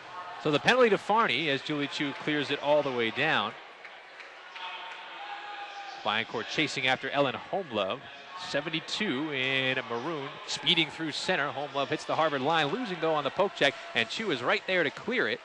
So Marin's going to have to take a couple steps back and reset in the neutral zone as Jamie Rasmussen lobs it in on Kessler, kind of awkwardly paddles it aside. Chu on the backhand, chips it up the wall. Cyphers hacking at it. Didn't get a clean handle on it to get it beyond Homelove at the point. Chu now, indirect pass to herself behind the net. Chu slips Blay, and Julie Chu calmly evades the entire power play, finds a lane and slaps it all the way down. This poise just showed by Julie Chu there. Blay coming behind the net. She just takes one step and gets a good ice. So that was a nice play by Chewy. Julie Chu, as we mentioned, has excellent defensive awareness as well, playing down low on that most recent shift, although she's headed off now as Minnesota-Duluth still has some time on the power play, about 55 seconds. Final 8 of the second period. Harvard with a 2-0 lead, looking for the sweep as Jill Sales placed backdoor feed, but alert was Lindsay Weaver, stick-on-stick D to break up the pass. And now along the blue line, Trepanier trying to hold, but Liza Solly bats it away from her and down. Duluth's creating some good opportunities in front, but they're not getting shots. They got to put some on net now. They're creating seams and passing some dangerous angles in front. Now they just got to put it on net. Incidentally, in the history of this series, it has definitely been tipped toward Minnesota-Duluth. Harvard has never swept a series from a Shannon Miller squad. The closest they got was actually your senior year. We've never swept. Your senior year, you went up to Duluth, tied the first game, won the second by a count of 7-2. That is the only weekend set Harvard has ever won. Duluth swept in 2001. They swept in 2005 and 2006. Harvard won the sole game that they played in 2003, Minnesota-Duluth winning the lone game in 2002. It's always a battle between these two squads. Part of me wants to get back out there and try it again. And, of course, the couple of memorable clashes in the postseason as DeMule tries to wrap one in front, continues to pursue the puck as Viancourt goes down, and Viancourt draws a penalty there. DeMule doesn't like that call much, but that's going to put Harvard on the power play with 6:20 to go. I mentioned the playoff clashes. There was the 2003 title game. There's also the NCAA semi in 2001, the inaugural NCAA tournament, which Minnesota-Duluth won in Minneapolis. So these teams have been on a collision course, even though they're in separate parts of the country for a long time. You know what, it's great to see women's hockey just continue each and every year to get better and better, and that's one thing you see, the parity of the game. And, you know, 5 years ago, you know, a Duluth and a Harvard were some of the best teams in the nation, and now, you know, you look at them ranked 5 and 7, so it's just sort of testament to where the game is going and in the right direction. No question, 5 and 7, but look at the level of play. I mean, think back to your freshman year, a 5 versus 7 game.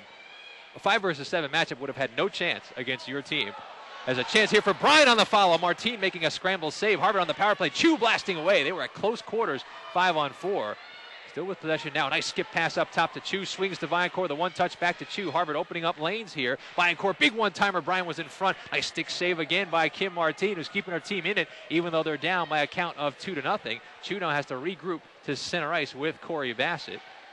They're setting the umbrella up, you see, with Julie Chu at the point, trying to get that one-timer from Viancourt, and Bryan with probably picking up any sort of rebound.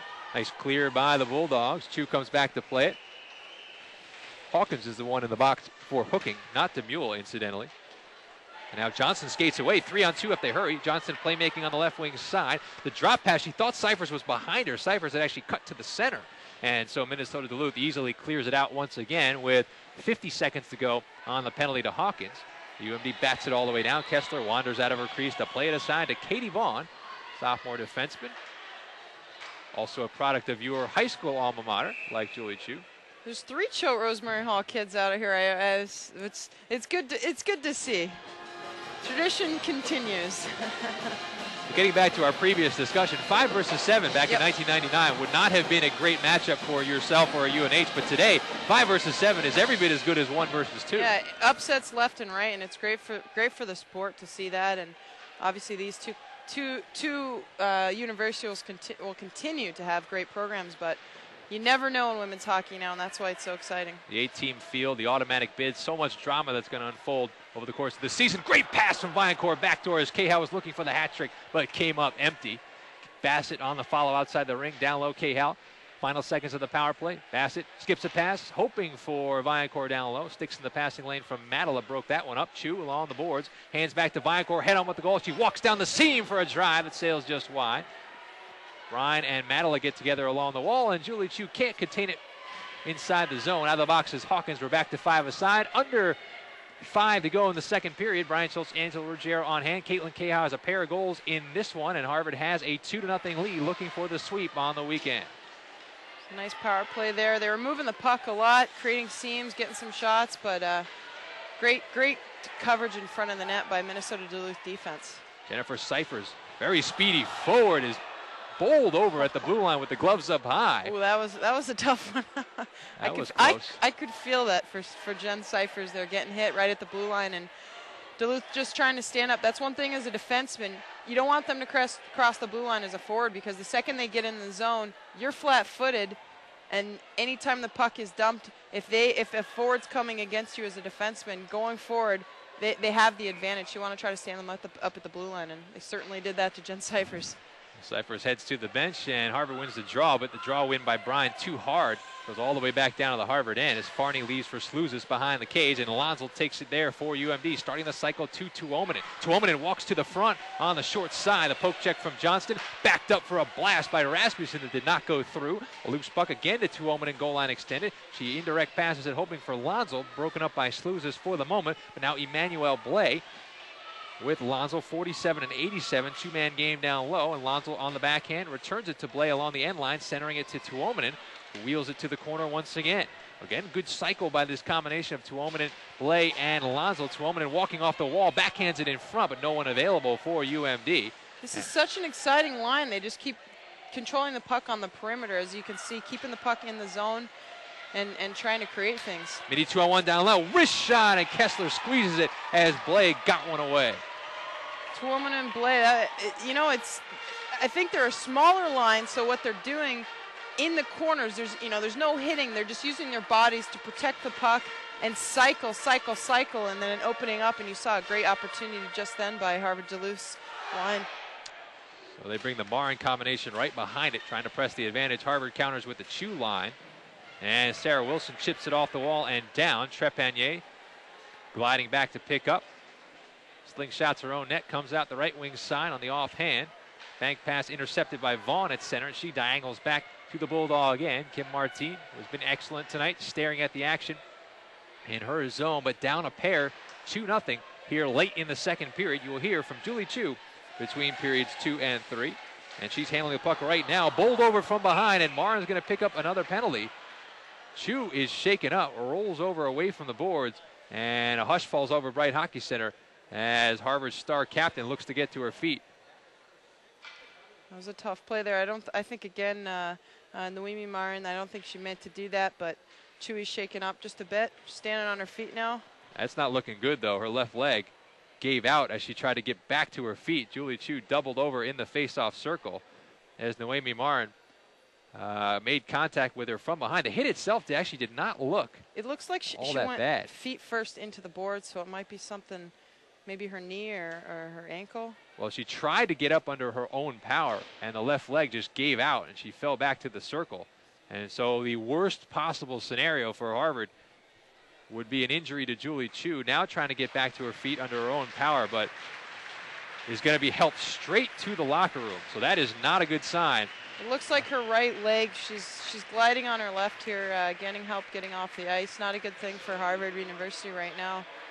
So losing someone like Julie Chu in a tight game like this. Also for their season's hopes, I mean, you have to look at every team has indispensable parts, and perhaps none more so to any one team than Julie Chu to the Harvard Crimson. So certainly hope for the best for Chu, as we will get a penalty here to Noemi Marin. And Harvard will, it looks like at least, have to go the distance in the back half of this series without their star captain, Julie Chu. You see Jen Cyphers there talking to the ref. The other co-captain trying to figure out what the call is going to be. Looking for more, but it looks like we're just going to see 2 minutes here. Again, I didn't think the hit was hard enough to warrant 5. If anything, the injury, as you said, was caused by sort of the angle at which she went into the boards, sort of just an awkward hit. But Marin, again, didn't look like she made a ton of contact. Did hit her from behind. That's the 2 minutes. I hate to see those, both sides of the bench, they cringe when anytime a player's on the ice like that, and just hope for the best. So, Chewy, just getting some good help. So Harvard right now bereft of Julie Chu, but still on the power play and with a 2-0 lead with just over 2 to play in the second period. UMD, though, wins the puck free, and skating it out of harm's way to get the clear was Sara Tuomonen. Liza Sally, 5 goals in her senior season, banks up to Cyphers. Cyphers losing on the poke check to Tuomonen. Tuomonen scaling off the wall. Weaver goes to her knees to hold, steps in, wrist shot did not go through. On up against the back boards. Dug free to Sally. Sally kicks it up to Katie Vaughn, settles down a bouncing puck. Vaughn. It rolls in on Martine. It hits Sarah Wilson in the skates and then just fired off into the front of the net. Martine had to catch it out of midair. We're seeing more of an overload from Harvard's second power play. They're trying to cycle, get some shots from the point, and go for those rebounds as opposed to the umbrella with Chewy at the point. So interested to see who's going to fill in for her now. Looks like Katie Johnson's going to get the assignment. We're going to have to rotate roles. I think Caitlin Cahow is actually going to play in Julie Chu's spot at the point. And indeed, Johnson goes down low, and Cahow rotates up high as UMD clears the zone. With 1:08 to go on the penalty to Marin, 1.5 to go in the second. Harvard has a 2-0 lead as Cahow has both tallies, but the big story right now is the injury to Julie Chu. Corey Bassett, D2D to Cahow. Snap pass to Johnston, who tips it down the rest of the way. Martine guides it aside, turned it over to Johnson. Centering pass, Bryan jamming at it. She scores! Jenny Bryan, power play goal. Harvard's up 3-0. Wow, that was almost a gift to Harvard. We saw the shot in. I thought Martin would just sort of clear it to the side or cover it up, but she tried to play it and miscalculated her pass, was intercepted, and Bryan just buried the puck. So Martine makes a puck handling error. She was out of her crease on her forehand, and I guess misjudged how close Katie Johnston actually was to her defender. Johnston just picking that cleanly and setting up Jenny Bryan in front for Jenny Bryan's specialty, the power play goal. Her nation-leading 13th on the man advantage this year, and Harvard has a 3-0 lead with a big assist from UMD's star freshman goaltender there. They have a 3-0 advantage as we hit the final minute of play here in the second. That's a huge goal. There's a big difference ending the period 2-0 versus 3-0. So if they can hold on to the rest of this, it's going to do a lot in terms of their calculations for the third period. The other thing something like that does it reawaken maybe a goaltending controversy for Minnesota-Duluth? Mentioned Rita Schäuble was a first-team All-American and a Kazmaier Final 3 candidate a year ago. Did not play well against Minnesota State Mankato, according to our head coach, as UMD gave up 10 goals in that weekend series. We've seen Martine start every game since, but now down 3-0. Certainly has played well, but makes a critical mistake there that helps Harvard get the 3-0 edge late in the second period. It's always an interesting dynamic when you have two goaltenders, and Harvard has the same question as well. Here comes Bryan through center again on the right wing side. Bryan trying to set up her own shot, was bothered, never got it away cleanly. Kazumi on the carom down low, and she's racing through center as things open up here. Final 10 seconds of the period. Not sure UMD has enough time to do anything, and Manuel Blay will put it deep to the corner. And that's going to do it for the second period. So Harvard strikes twice more. Caitlin Cahow following up a brilliant rush by Sarah Viancourt, and then Jenny Bryan with a gift power play goal off an assist from Katie Johnston and a UMD goaltender, Kim Martine, late in the frame. Harvard has a 3-0 lead, but they are without their injured captain, Julie Chu. It was an exciting period just then. You know, Harvard did a good job. Their second goal by Caitlin Cahow following up that Viancourt rush, and Kim Martin's probably wishing she had that last play back. Anytime a goalie plays the puck, they got to be 100% sure, because it's obviously dangerous. You don't have really two gloves, you have 1.5. So 3-0 going into the third period. That's, it's a pretty big hill to climb, but you never know in a hockey game, and both teams have to come out fired up. So Harvard has a 3-0 lead. They do not have Julie Chu, but you're going to hear from Julie Chu on the other side of this commercial break. 3-0 Harvard USCHO Game of the Week, back in just a moment.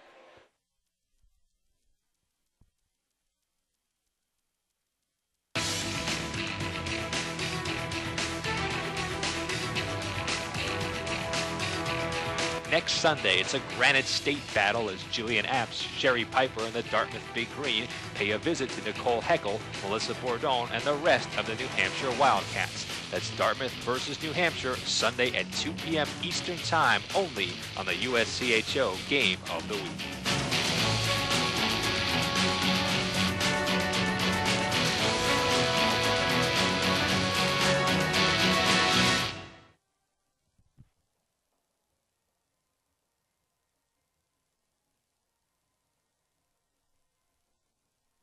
My guest is Harvard senior forward and captain Julie Chu, and Julie team's off to a great start, 9-1, but I know you're still trying to fit the pieces together a bit, so just give me an overall assessment on how you feel this particular Harvard team is coming together so far.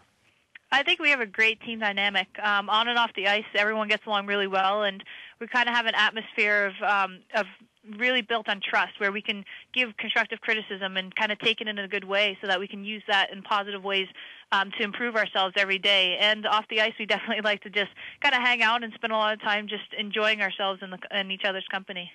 Curious, now you're the senior. It's sort of in some ways, I guess, would be considered your team. And I'm curious, now that you've come back from a second Olympic Games, how do you feel, you're different, or what are some of the things you focused on improving in your game versus, say, the Julie Chu that left Harvard in 2005?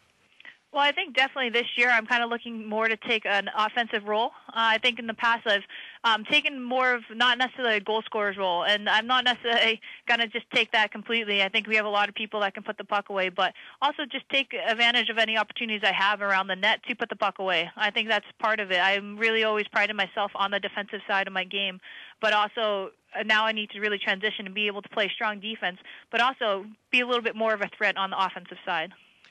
Looking at the line combinations, I know it's still a work in progress, but one constant has been you and Sarah Viancourt. And again, she was such a young player when you played with her 2 years ago. How is playing with her now versus 2005? It's so much fun to get a chance to play with Sarah.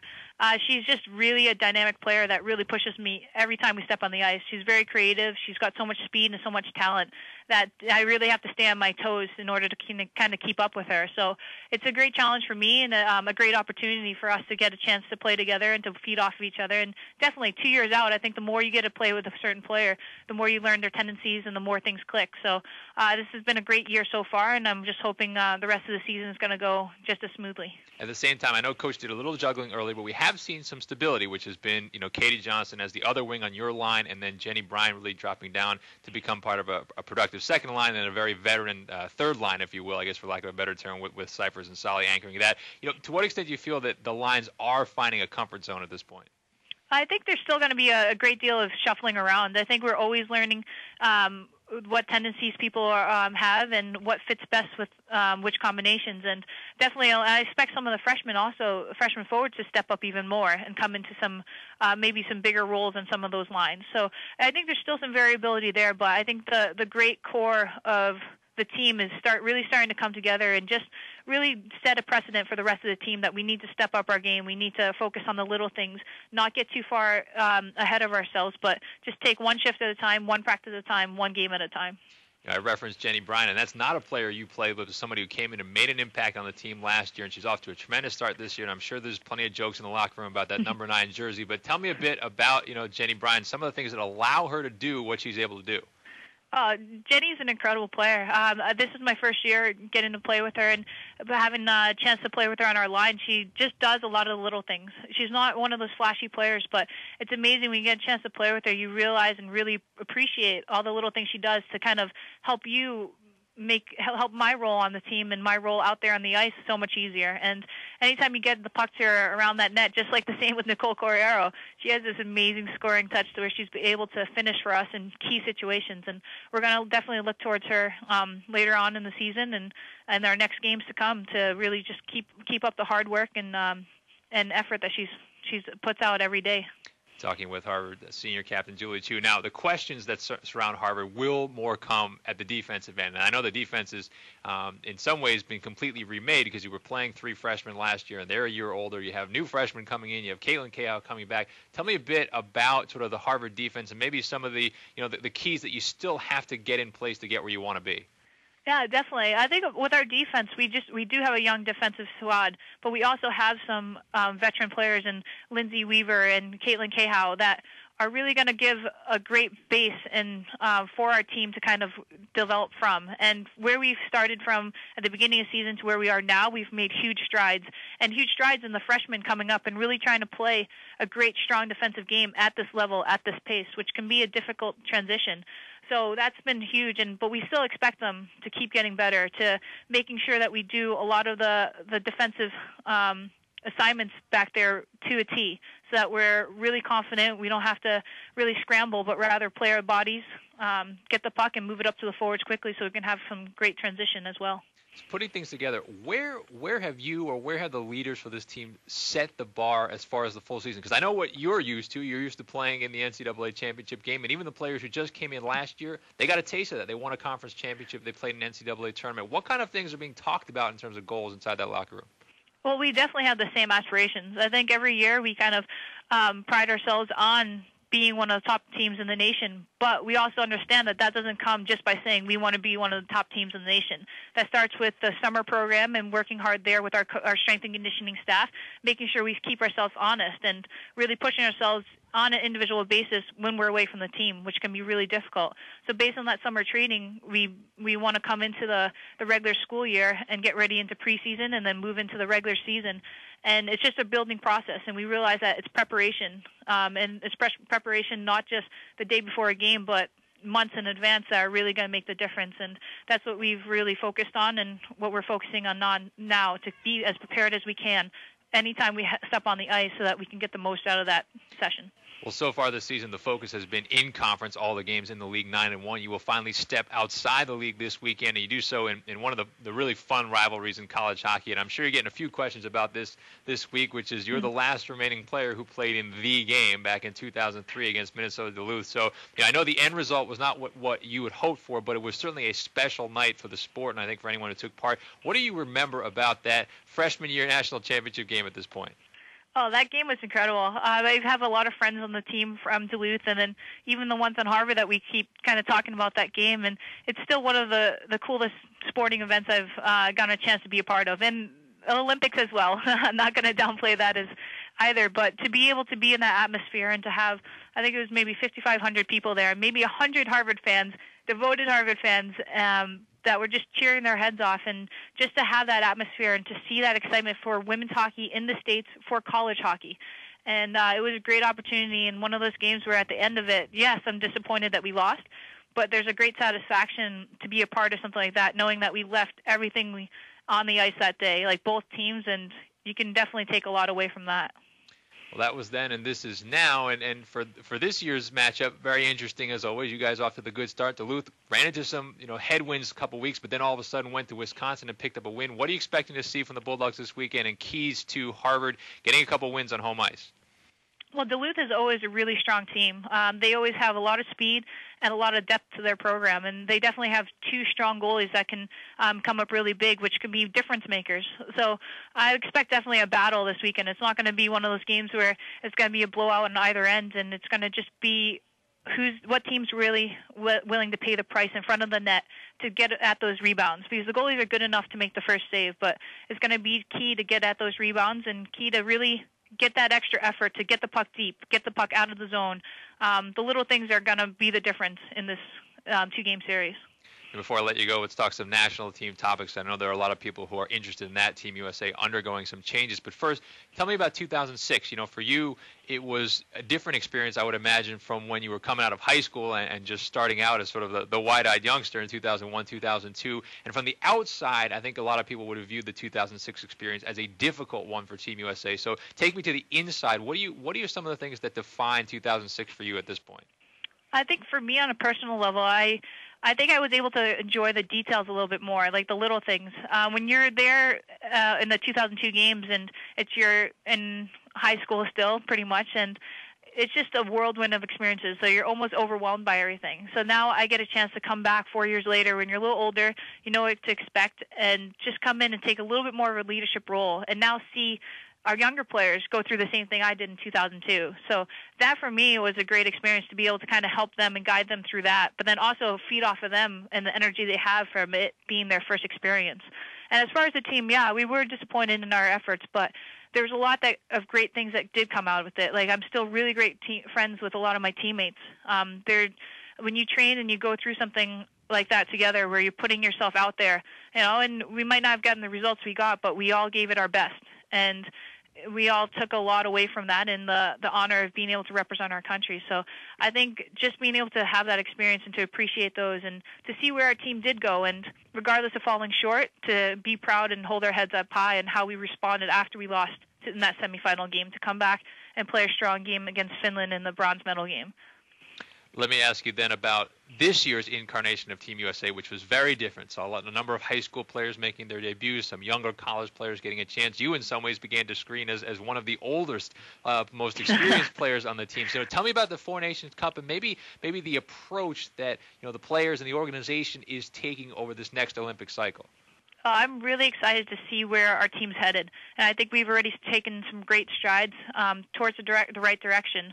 We've hired a strength and conditioning coach, Tina Murray, who's done an incredible job, and so it's brought a little bit more structure in that element, in the strength and conditioning, and really focusing on that aspect of it. And then our new coaching staff as well just built a really positive atmosphere for all of us to feed off of. They really wanted us to come in, really no expectations, but to come play, compete, and play.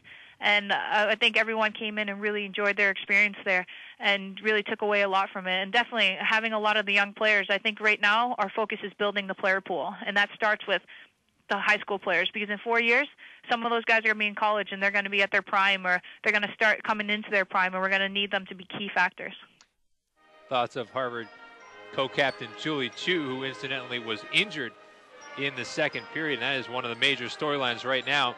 Appeared to suffer a right leg injury late in that second frame, was helped to the dressing room, has not returned, and her return is doubtful for tonight's game, certainly given the way she went off. But her team has a 3-0 lead and put together a fairly strong period of play there. 2 goals in that period.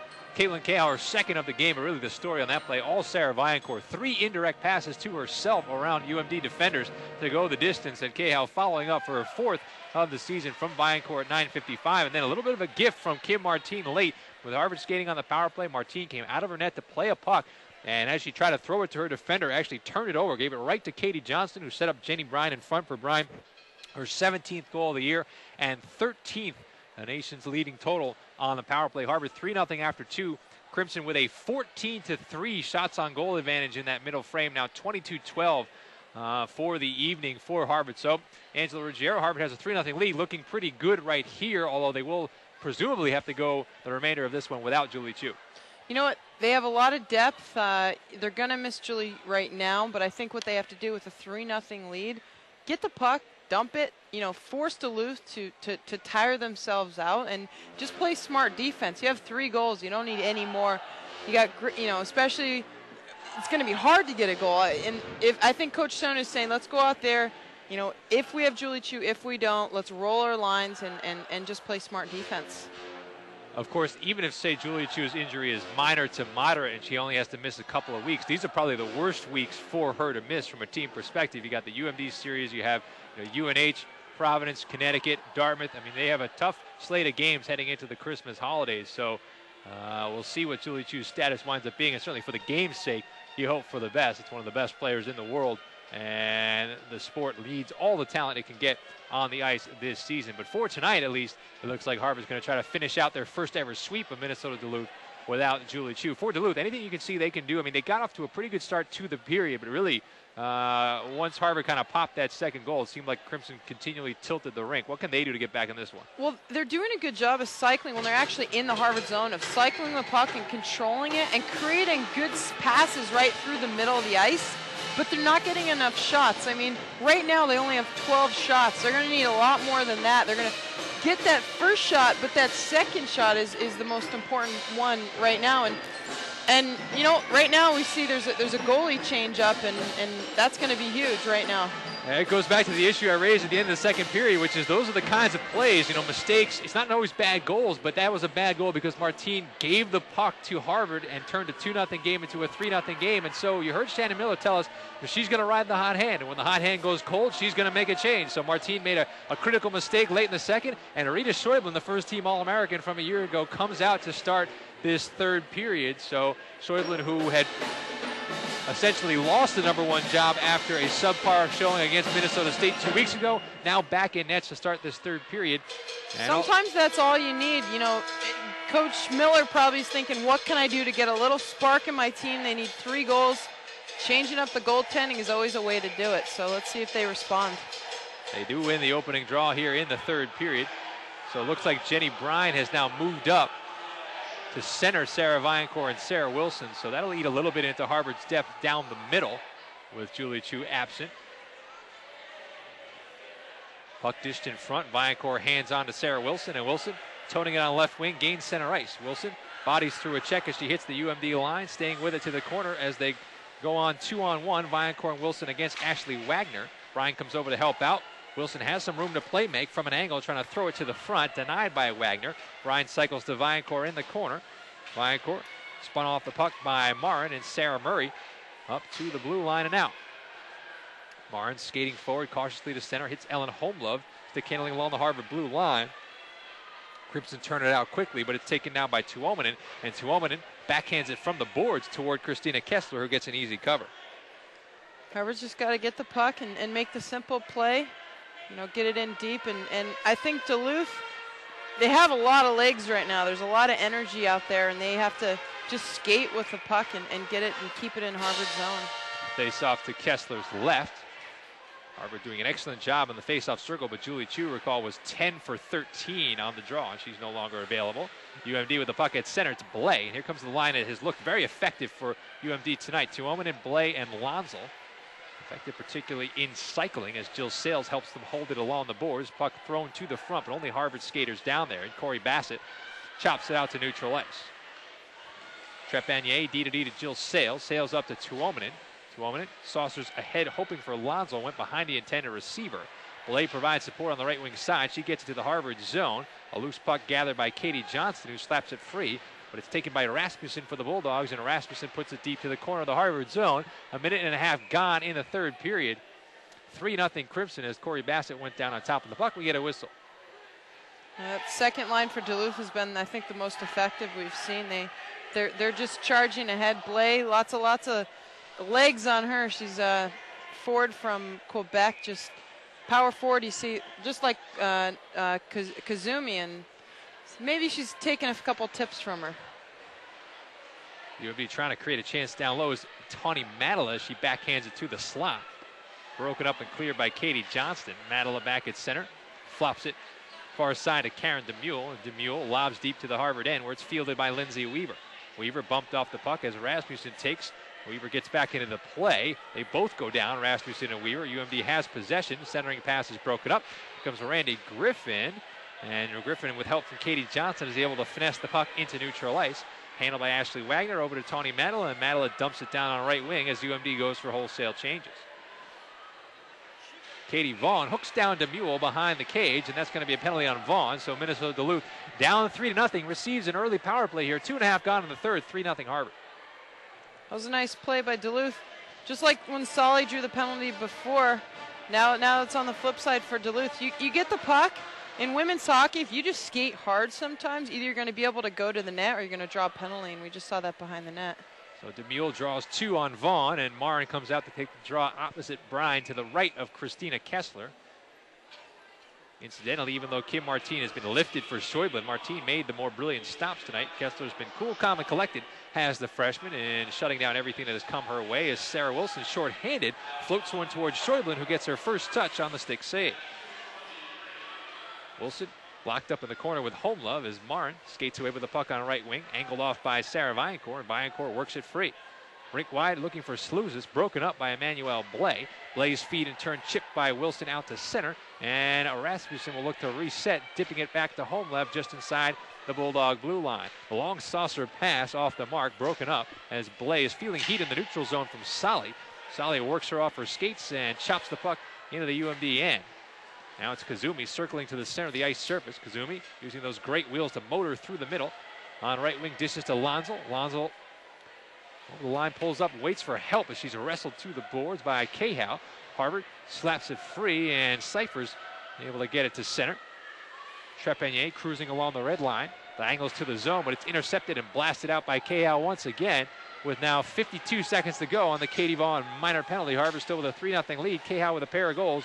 Jenny Bryan with a goal as well. Julie Chu, though, appears to be done for the night with a leg injury. Jennifer Cyphers back in her own end. Mentioned the versatility of players. We see Cyphers here playing a defensive position as Bryan and Johnston are playing up front. You've got Weaver and Cyphers on D on the penalty kill. UMD wins the puck free, and they're set up now. Trepanier skate the stick along the blue line, feeds Tuomainen trying to center. That's denied by Cyphers. UMD still with possession. As the cycle resumes, Tuomainen up top to Trepanier. Harvard applying pressure along the perimeter now. Bryan lost her edge, went into the wall, sails from an angle, blasts away through traffic. Kick save is made by Kessler. Heavy scramble on the doorstep, and Kessler reaching for the puck has it. We've got 8 players on their knees right now in front of the Harvard goal there, but everyone knows that those loose pucks, that's all it takes is one goal, and to make it a 2-goal game, and a 2-goal game is the hardest game to play. You know, it's the worst lead you could have. So Duluth looking for their first, almost had one there with the scramble in front. 15:40 to go in the third period. Vaughn's penalty just about to expire, and as Harvard wins the draw forward, Katie Vaughn actually was heading to the bench, so couldn't take possession of the lead pass. Back to 5-a-side, though, so Harvard's PK comes through to keep a 3-0 lead intact. UMD clears the center, fired back in by Cahow on the diagonal. Sarah Wilson, the first touch in the near corner. Wilson, goal line extended near side now to Viacore. Viacore stick handling. Trying to play away from Madela. Madela takes it off her blade. Viacore wheels back to pursue. Madela still with it on the forehand. Diagonals on forward. Looking for Jessica Hawkins. Ricocheted off her stick to Jennifer Cyphers, and Cyphers drops it back into the zone. I love the energy of Cyphers. She's always coming out, got great legs.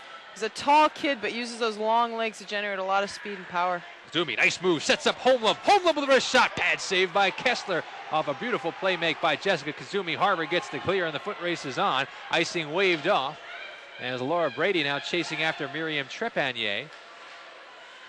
Brady leaving for Cyphers on the turnover in the offensive zone. Cyphers slings a wrist shot wide of the near post of Rita Schäuble, who has come on in relief of Kim Martin, who, as we've talked about several times, made a puck handling error late in the second period that contributed to Harvard's third goal.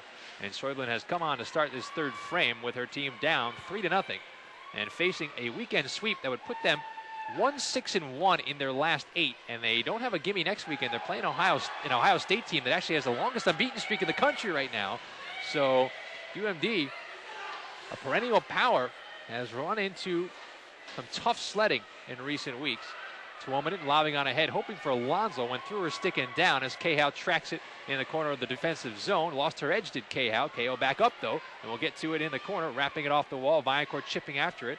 Viacore has room to clear. Nice indirect pass to Sarah Wilson. Wilson over the line, bodied off to the wall, and is taken by Jill Sales. This is the home faithful were hoping for a call, but didn't get it. Sales leaves for Wagner. Wagner returns to Jill Sales, and Sales on through to Tuomanen through center. Sorry, Tuomanen steps over the Harvard line. Alonso is bowled over. Tuomanen to the net. Sharp angle shot kicked out by Kessler, who shut off the near post. The carom comes to Bryan. Her indirect pass is foiled by Lonzo along the wall, and down low it goes to Karen DeMule. DeMule working into the face-off circle, went down. Loose puck gathered by Sales, handed off. Here comes Tuomanen off the boards, wristing it in front. That was blocked, and all the way back out to center, where Trepanier will have to skate back to her own end to pick up. 13-10 to go in the third. Brian Schultz, former Patty Kazmaier Award winner, Angela Ruggiero on hand. Harvard up 3-0 here, and icing the call on UMD. The time's flying on the clock, only 13 minutes left to go with a 3-0 lead. If I were Harvard, I would take more of a passive forecheck and just play some good, solid defense. You know, call off players like myself.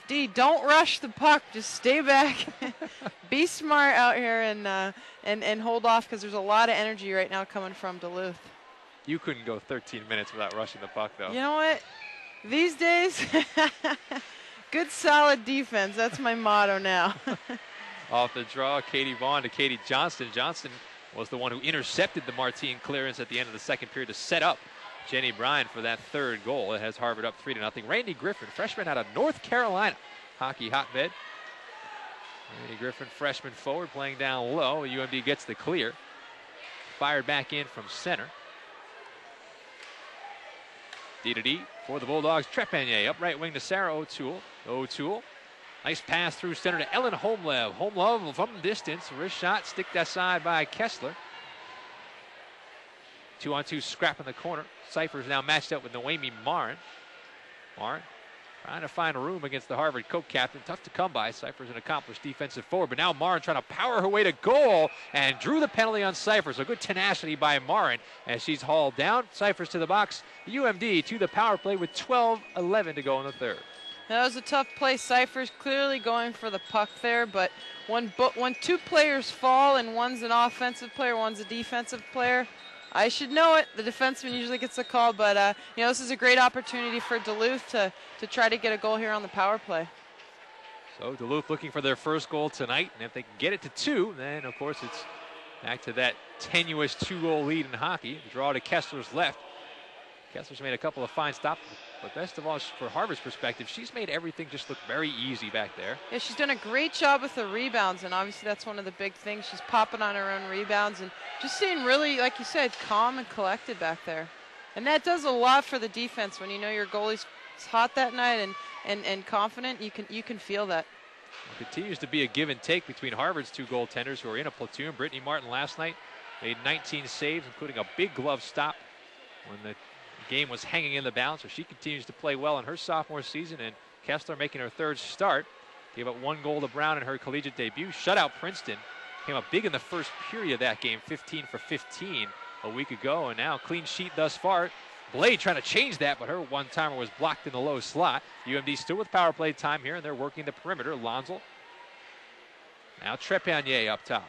Wrist shot, tipped in front, and it went wide as Blade went cruising by. Harvard hacks it off the wall. Lonzel comes over to seal. Midway point of the power play. Trepanier, wrist shot, had a player available back door. Might have been actually trying to dish it to Blade, but it went through untouched to the corner. Farney now gets together with Marin. They both go down. Marin back to her feet. Another Harvard player goes down on top of the puck this time. We get the whistle. You know, Manu Blais, she continues to impress me out here. And she's a young player for UMD. I had the great opportunity to play with her out in Montreal, like I said before. But she's firing her lineup in that second line. They're holding the puck and they're creating some real opportunities against Harvard. So get them rested and back out there. Marin and Kazumi's combination along with O'Toole, and looks like Demule and Homlev are manning the points right now. But Harvard wins another draw, and Katie Johnson gets the clear. Homlev back at her own blue line. Homlev just really getting her skating legs back now. She has played the whole season, but came into the year recovering from back surgery. She was slated to be part of Team Sweden at the 2006 Winter Games, but was injured, and it's really taken her a couple months to find her stride. Still producing it better than a point per game, though, in her freshman season, Ellen Homlev. Nora Sluz is back behind her own net for the Crimson. Midway point of the third period. Penalty to Cyphers just about over. Harvard still possessing a 3-0 lead. And as we've alluded to several times, one of the big storylines, a tragic one, at least for the time being. Julie Chu injured in the second period, went awkwardly into the boards off a hit from behind, and has not returned as a drive by Homlev is blocked and deflected to the wall. Back to 5 aside. Cyphers out of the box, into the play, has possession of the puck, and Cyphers now draws a penalty on UMD as she was hauled down trying to set sail. We're starting to see their defenseman Rasmussen there on the point was creeping in. Their defense are kind of taking chances and opportunities to join in the play, like we saw Caitlin Cahill for Harvard do on their first goal tonight. And at this point, there's 10 minutes left to go in the game. You got to take some chances on your offense and send those defensemen in. So Duluth trying anything to get a point on the board at this point. We talked about great players from Quebec on both sides in tonight's game. There's another one we haven't mentioned that's standing on the UMD bench, and that's Carolyn Willett, assistant coach. So they're one of the best players in the world. I know her all too well. Love playing against her. She's got a great shot. She likes to snipe upper corner all the time. Cahow attacking on the offensive end from her blue line position, sweeps behind the cage. Cahow on the forehand as Harvard is operating 5-on-4 here. Skipping a pass, Viancourt now rotating up top to play the point for the moment. Cahow now in the umbrella.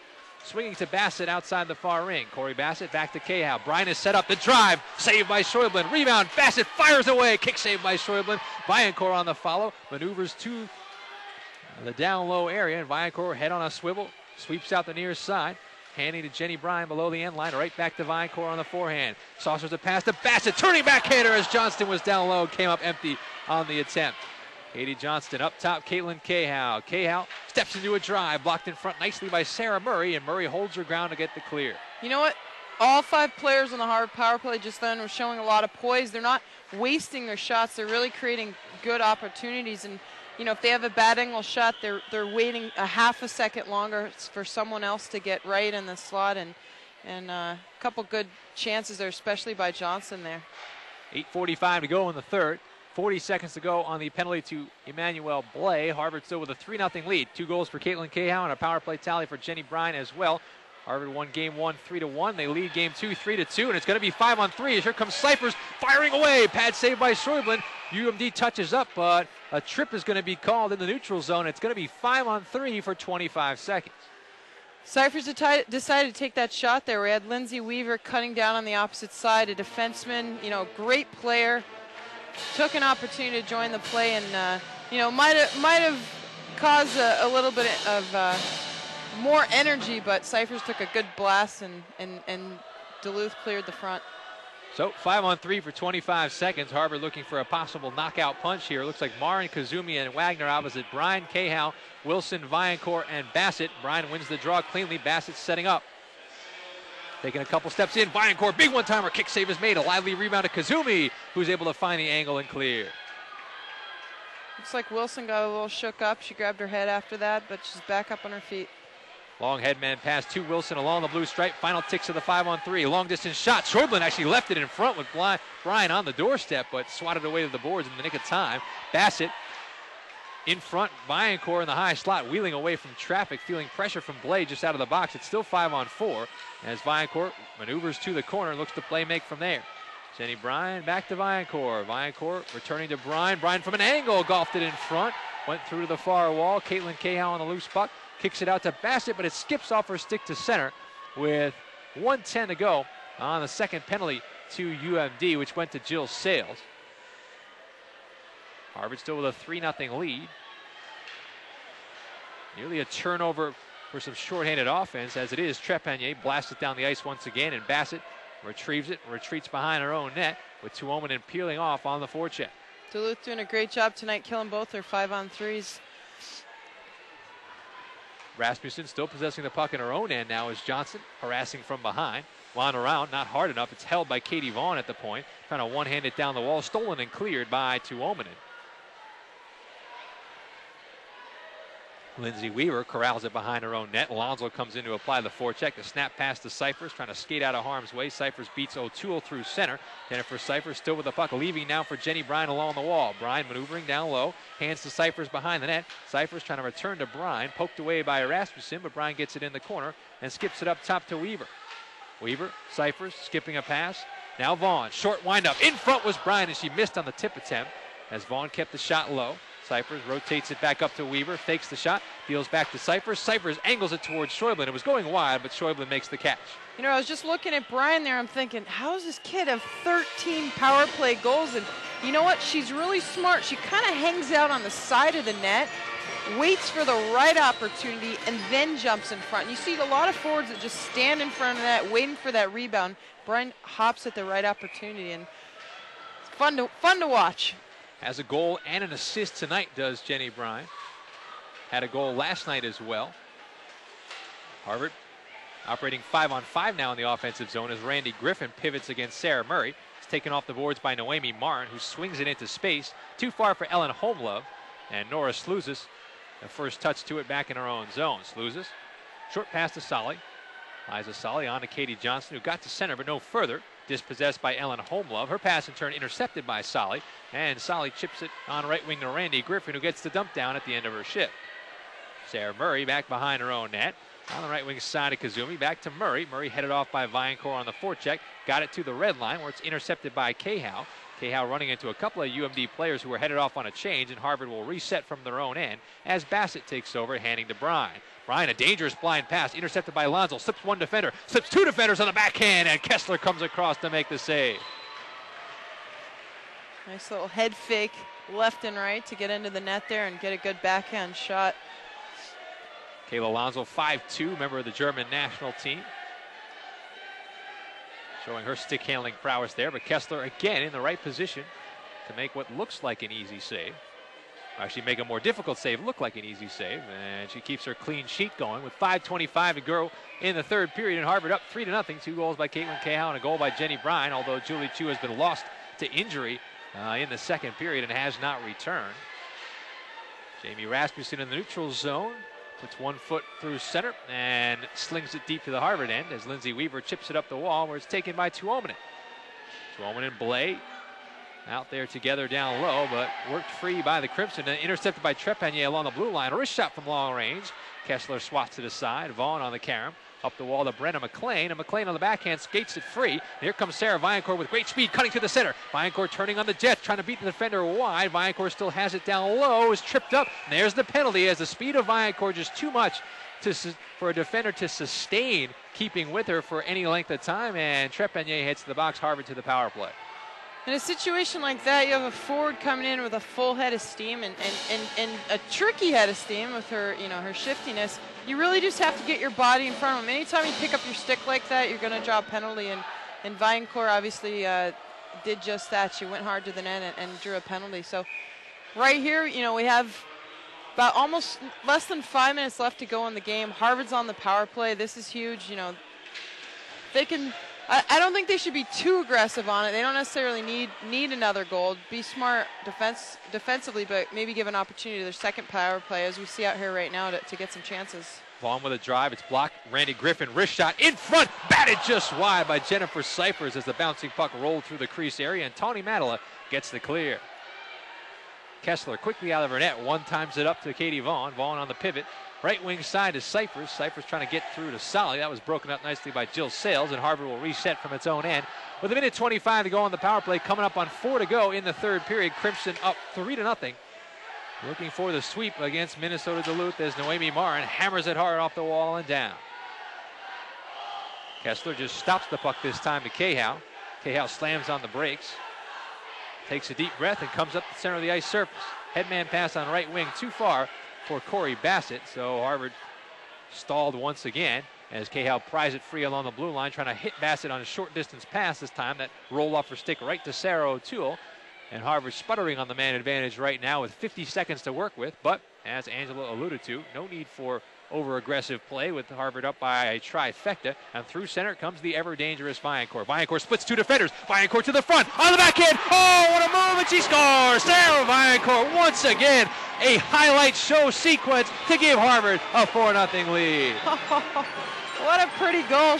Coming down on her backhand, she does a little head fake and pulls the puck between her legs, cuts in again on her forehand with a little bit of poise, and just slips it in 5-hole. That was fun. Viancourt's a fun player to watch. She likes to hold on to the puck and is crafty with it. You never know what she's going to do with it. Managing her opportunity well there. It's funny, one thing I was noticing on that rush, you contrast maybe the Viancourt 2 years ago, was she wasn't quite going at full speed, kind of setting up her move, a little bit patient, a little bit more patient, and that gave her a little bit more time to execute her deke and finish nicely on the backhand for Viancourt, her 12th of the season. She has had 2 brilliant end-to-end plays, one on a primary assist and now there on the goal. So a big weekend for Sarah Viancourt, and if Julie Chu has to miss any sustained time, even more pressure will fall on the shoulders of the talented sophomores. Jennifer Cyphers is rocked into the glass by Sarah O'Toole. A little bit of frustration showing here as O'Toole heads straight to the penalty box. She knew what she had done, and so Harvard, with 3 minutes to go in the third, up 4-0, right back to the power play. It's sad. I see Julie Chu now. She's on the bench. She's got her. She has a pair of crutches. Not sure what her injury, what she sustained, but she's obviously cheering for Sarah in that last goal, and best wishes to her. Hopefully she's okay. Hopefully she's okay for March, because I'm playing with her in a few months. That's right. That's right. A World Championships on the horizon. Lindsay Weaver through center to Cyphers, who is okay after that hit, incidentally.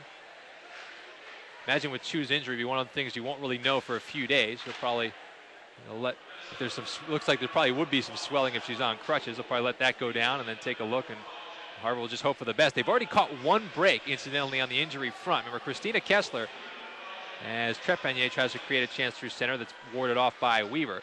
Christina Kessler, the initial diagnosis on Kessler was she had a torn ACL and MCL. The initial diagnosis was she was out for the year.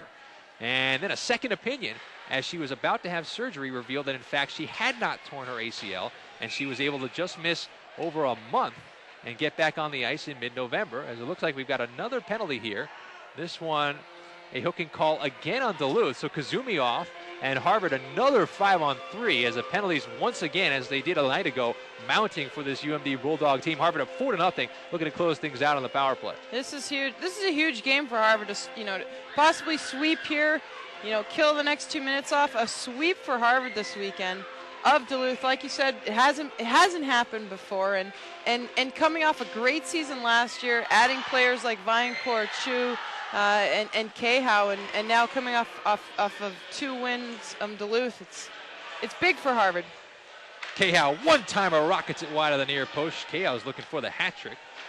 Would be her first career trifecta, as Viancourt trying to skip a pass to Johnson down low. It's tipped out of play. The other thing is that we think of Minnesota-Duluth as a perennial power, and certainly they are still a quality club, but for this weekend at least, this is a team that Harvard should beat. Just by definition, Harvard is the higher-ranked team, and certainly with a better record. If UMD continues to struggle, you don't want a loss to a team like this on your resume. So like it or not, Harvard has to, it was important for them to sort of hold serve at home here. Yeah, they were ranked, Harvard was ranked 5 coming in this weekend. Duluth was 7, and they proved it. They proved that they were the better team. Viancore down low. Brian Harvard continuing to pressure. 5-on-3 here to close things out. The skip pass. Cahow steps in. All kinds of room. Johnson back to Cahow and a good puck movement here. Viancore down low. Brian from the sharp angle throws it in front. Loose puck on the doorstep. Backhander by Johnston. Spread eagle was Schäuble, and that's a big spread eagle at 6 feet tall. It made a nice save as UMD gets the clearance with 25 seconds on the 5-on-3. Well, they're moving the puck really well. Corey Bassett, sweeping behind the net. Bassett fanning on the pass, but it got to Cahow anyway. Cahow now across to Viancore. Back to Cahow, right back Viancore. They continue to play catch up top. Viancore with a huge drive, but maybe took too big a windup as Trepanier got over. He was a little bit shaken up after she took that huge cannon right in the pads, and now is hobbled as she heads to the bench. You know, Duluth has a great power play, and it's just too bad this weekend. I think they're probably one of the teams that are adjusting to the new rules the most, just because they are such an aggressive team. And as we can see this weekend, this is their third 5-on-3 they've had to kill this game alone, and that's going to hurt any team, because you're just going to tire your players out, and the momentum is going to shift left and right. So, final minute to play here in the third. Harvard up 4-0, looking for more. Cyphers to the front, pinballing puck back to Cyphers, fires away, and Schäuble gets the cover with 52 seconds on the clock. Harvard still skating 5-on-4.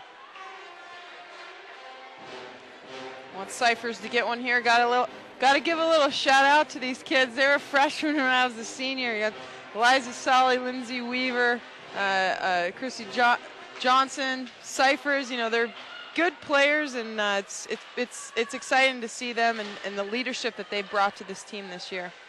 Cyphers taking over in the far corner, wheeling off the boards. Tucking it to the point now to Lindsay Weaver. Weaver right back to Cyphers. Cyphers trying to skip the pass, telegraphed it, intercepted by Tawny Madela. Madela's done a nice job, especially on the PK tonight. She lobs it all the way down. Kessler, though, turns it up the ice on right wing to Cyphers. Madela in the neutral zone splits a couple of Harvard defenders to kill off some more time. Tuominen applying pressure to Katie Vaughn. Tuominen gets to it in the offensive end, but only 15 seconds to go here as Tuominen is put down to the ice and Kazumi's out of the box. UMD finally back to 5-a-side, but too little too late as Kazumi handles in the neutral zone. Harvard is going to sweep Minnesota-Duluth. Last night they won 3-1. Tonight, even without the services of Julie Chu for the second half of this game, it's going to be a shutout for Christina Kessler as Harvard congratulates their freshman netminder. Crimson take it by a count of 4-0. An exciting game here. Bright Hockey Center, always a fun place for me to play back in the day.